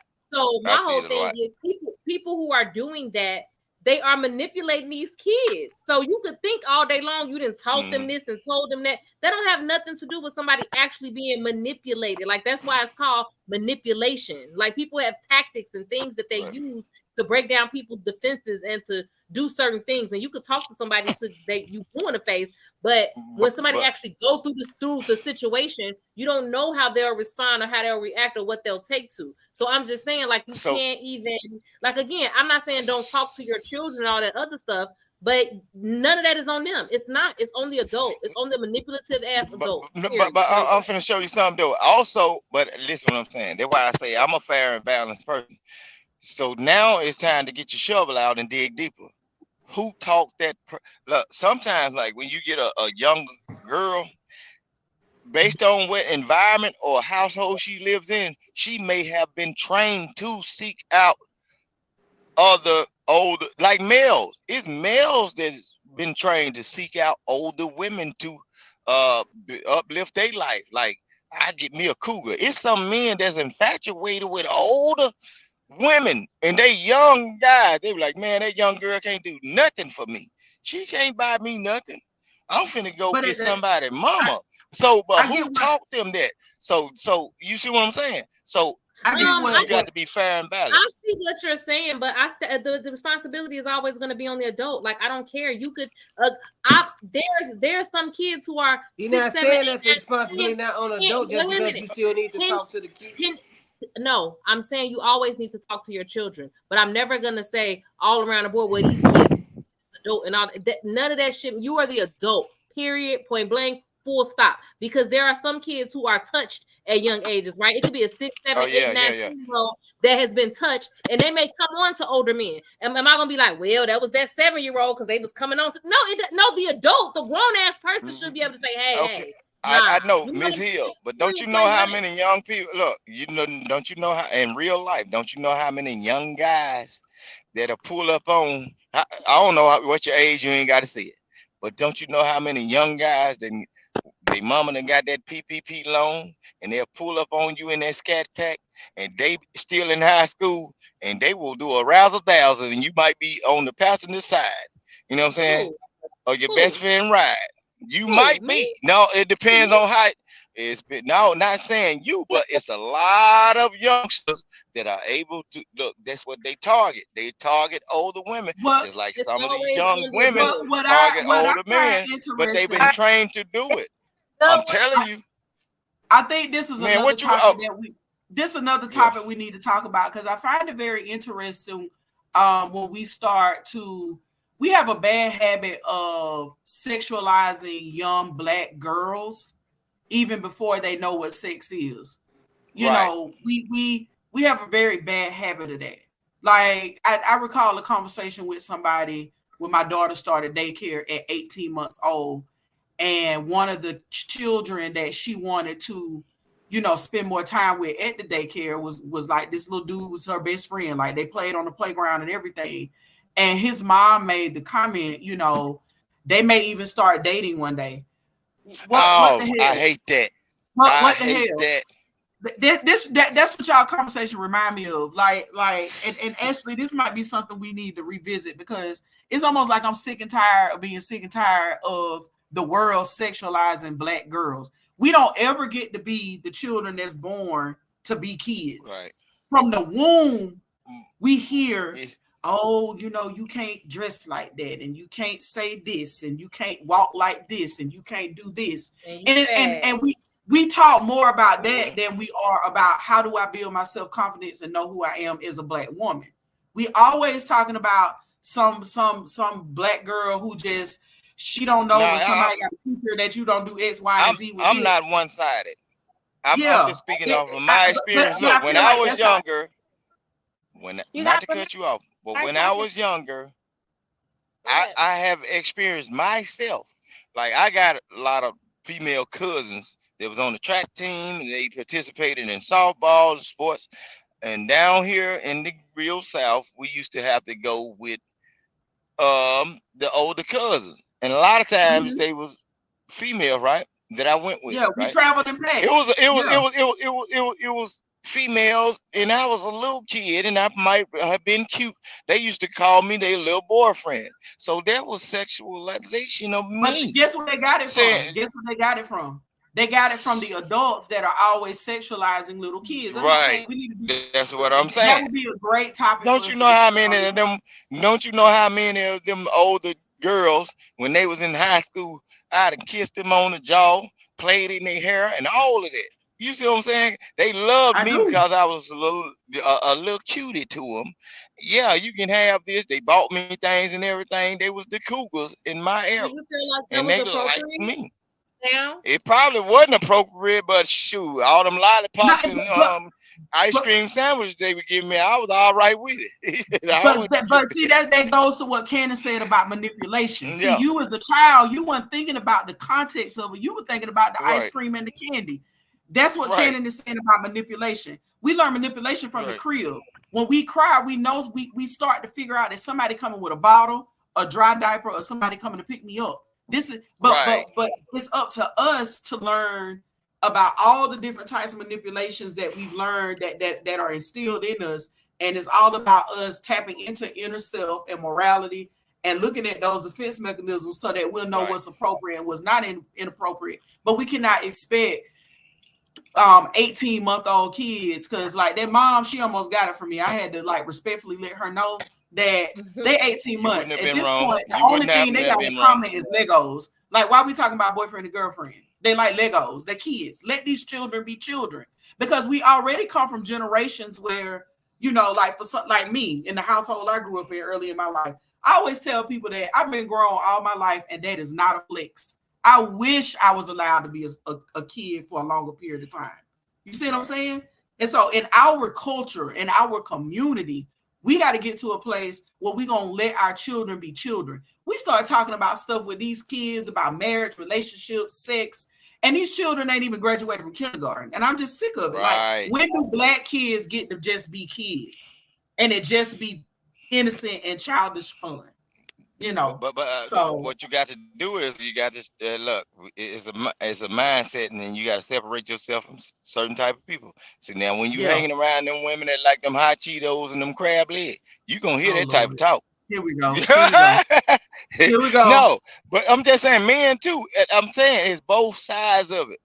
You know, we got to have conversations like this. So I'm not going to ever put both sides when you have an adult and you have a child. I don't care if it's a male child, a female child. I'm always going to hold the adult to the standard. It's about who is teaching them this, though. It's the adults. You got to dig down. It's the adults doing it because they put it on them. She said it right. They putting it on them before they even have the idea of what's really going on. Correct. Like, but what I'm saying is that's why if they ever get into a situation, right, and they're in a dynamic where, again, they have some type of inappropriate relationship with an adult, I'm always going to put the responsibility on the adult, because the adult because they're adults better because they're the adult. I'm not going to put it on. You're right. I'm not going against. There is no such thing to me when it comes to a kid and an adult. It's all sides, because it's a kid. You have a higher responsibility as an adult. And so I'm going to hold you to that standard. I'm not going to, because a kid, they're just learning. They're growing. They have a lot of stuff that, like, a lot of stuff they're not even supposed to know. They're not going to know because they're a kid. You're supposed to know. You're the adult. So that's all I'm saying. I'm not going to turn around and be like, well, you should have knew better. Let me tell you this. Remember this. Remember what I'm going to tell you something. How they've had this experience, unfortunately. Look, let me tell you this, and you remember this, and you can pass this on throughout whoever you talk to on the internet or in real life. Age does not define wisdom. There are a lot of people walking around. They are old in age, but they have childlike minds. So you have to be careful, and especially if you are raising children. You got to watch everything and look out for everything. You know what I'm saying? So that's what I'm saying. Talking about adults versus children. Like I say, to me, it's not adults versus children. I'm not saying it. Yeah, well, that's what I'm talking about, right? Oh, that's yeah, go ahead. What I'm talking about. I'm not talking about like a 17-year-old and a 21-year-old. That's not what I'm talking about. I'm talking about adults versus children, right? And people always want to. What I'm saying is that there is a culture and there is a situation where there are predatory adults who intentionally go after children. That happens more often than not in those situations. And I feel like people always try to go like to the one-offs or to the smaller situation, like, well, there's some adults who may be developmentally delayed, and this child may be, that's not even anything. Even when you say, we're not talking about that. Even when you say a 17-year-old, look, even when you speak upon a 17-year-old and a 21-year-old, it depends on how old, how advanced that 21-year-old is. I wouldn't even want, if it's a man or a certain person, it can be a female, both sides. if they're a certain, if they advance to a certain point in the mindset, I wouldn't even want that 17-year-old to deal with a 21-year-old because they too far out there. They too fast for it. You see what I'm saying? I see a lot of young guys that like they 20-something year old, they 20-year-old, right? But they lived a certain type of life, but they'll get this young girl that ain't equipped for that lifestyle, and the girl end up getting put in a bad situation. So I would think that you just got to vet the mindset of that person, no matter who that person is or whatever, however they choose, and you separate when you see that the person that's at the lower age ain't compatible with that, how that person living their lifestyle, and you need to separate them because it's going to be a train wreck. That's what I think. I don't care. But what would you say is more prevalent? Would you say that it's more prevalent that you have these younger people who are more advanced than older people, or is it more prevalent that the older person is going to be more advanced than the younger person? Which one is more prevalent?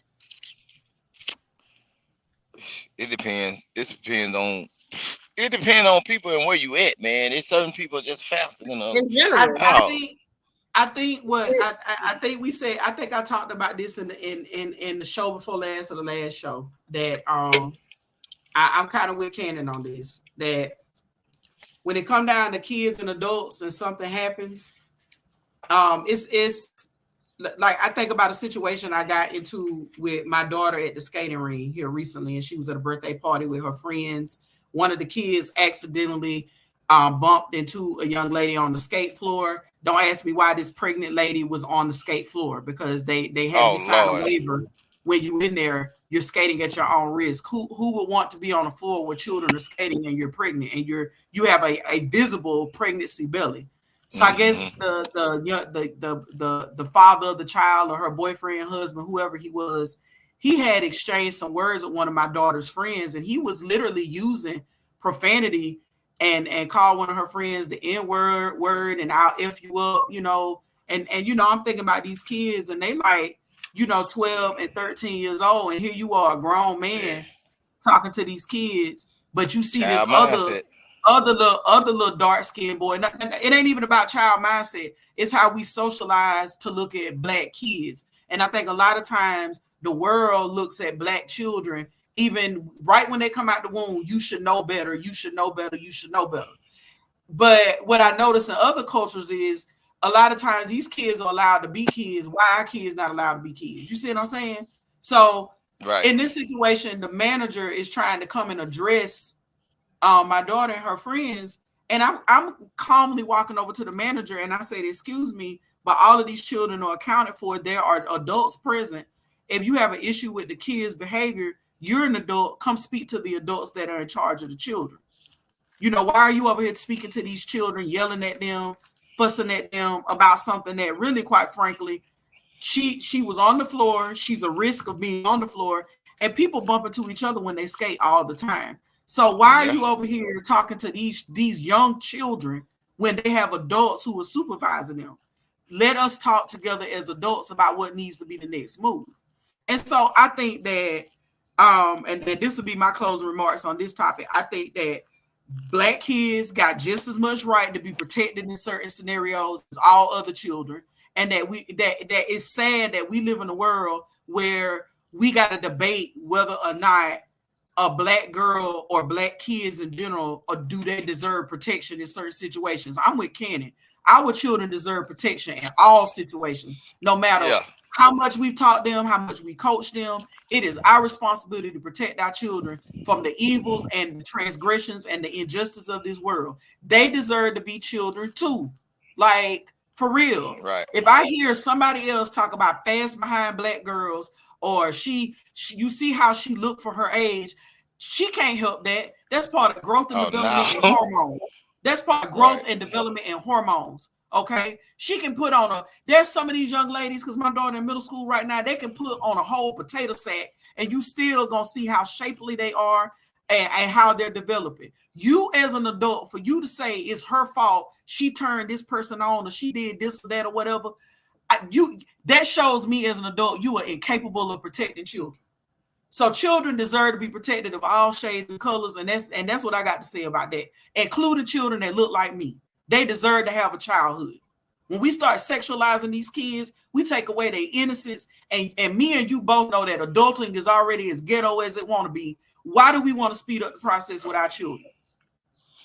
I don't know where from. Just like I say, a lot of these people that participate in these certain actions towards children, they think they on the same. They think they on the same level as these kids. That's why they approach these kids a certain way. And every time I meet an adult like that, because I've been in a situation like that with my middle school daughter, and I have to remind the adults around her, she is a child, and I am her mama. Facts. And if you come for her, the mother bear coming out. And I will. Okay. I understand. Yes, Lord. I understand now. I understand. Yeah. All right. That's I understand what you're saying. It's getting late. We've been on for a minute. So I want to thank you, Victor. You're welcome anytime. And absolutely. Yeah, come back over. We talk about all types of stuff. I subscribe. You know, I was strolling and I through, and then y'all was having a conversation, and then I said, let me come up in the church a little bit, you know what I'm saying, and see what's going on. And yeah, I ain't know that was you that I was talking to, you know, cause I'm on my phone and everything, so I wasn't really looking. Oh, okay, I got you. Yeah. All right. But I'll be back though. It's good. And then I also shared your live to a couple of the people in my sector. Keep sharing, absolutely. You know? Thank you. So and they content creators. I'm just a person that's in the back of certain things now. I ain't responsible for how they respond now, but I just you know, so what sector are you in, Victor? They don't have a name for it, but you know, if they was decide to pop it, no, I'm saying the sector on YouTube, they have certain topics and conversations, just like y'all been having, but you know, whenever they come over, they on that Homeland Security list. No, they talk about a lot of look. They do streams and lives a lot of times about a whole lot of different topics. You know what I'm saying? So it's on the lines of what y'all doing in the video that y'all reviewed. They already reviewed it. There's a couple of people, but you know what I'm saying? I done shared it. Now, if y'all start seeing people pop up and come over, they most likely gonna be they cut YouTube content creator. You know what I'm saying? Okay.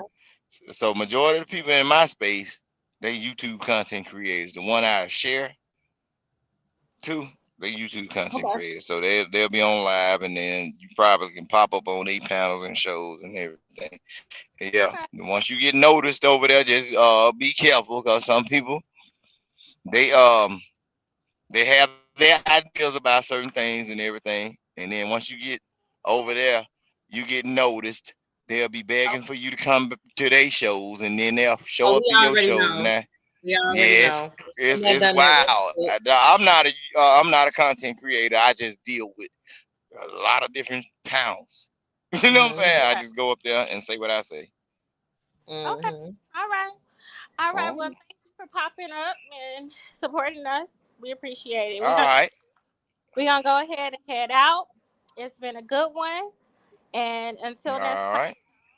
Thank you. Good night. Good night, everybody. Good night.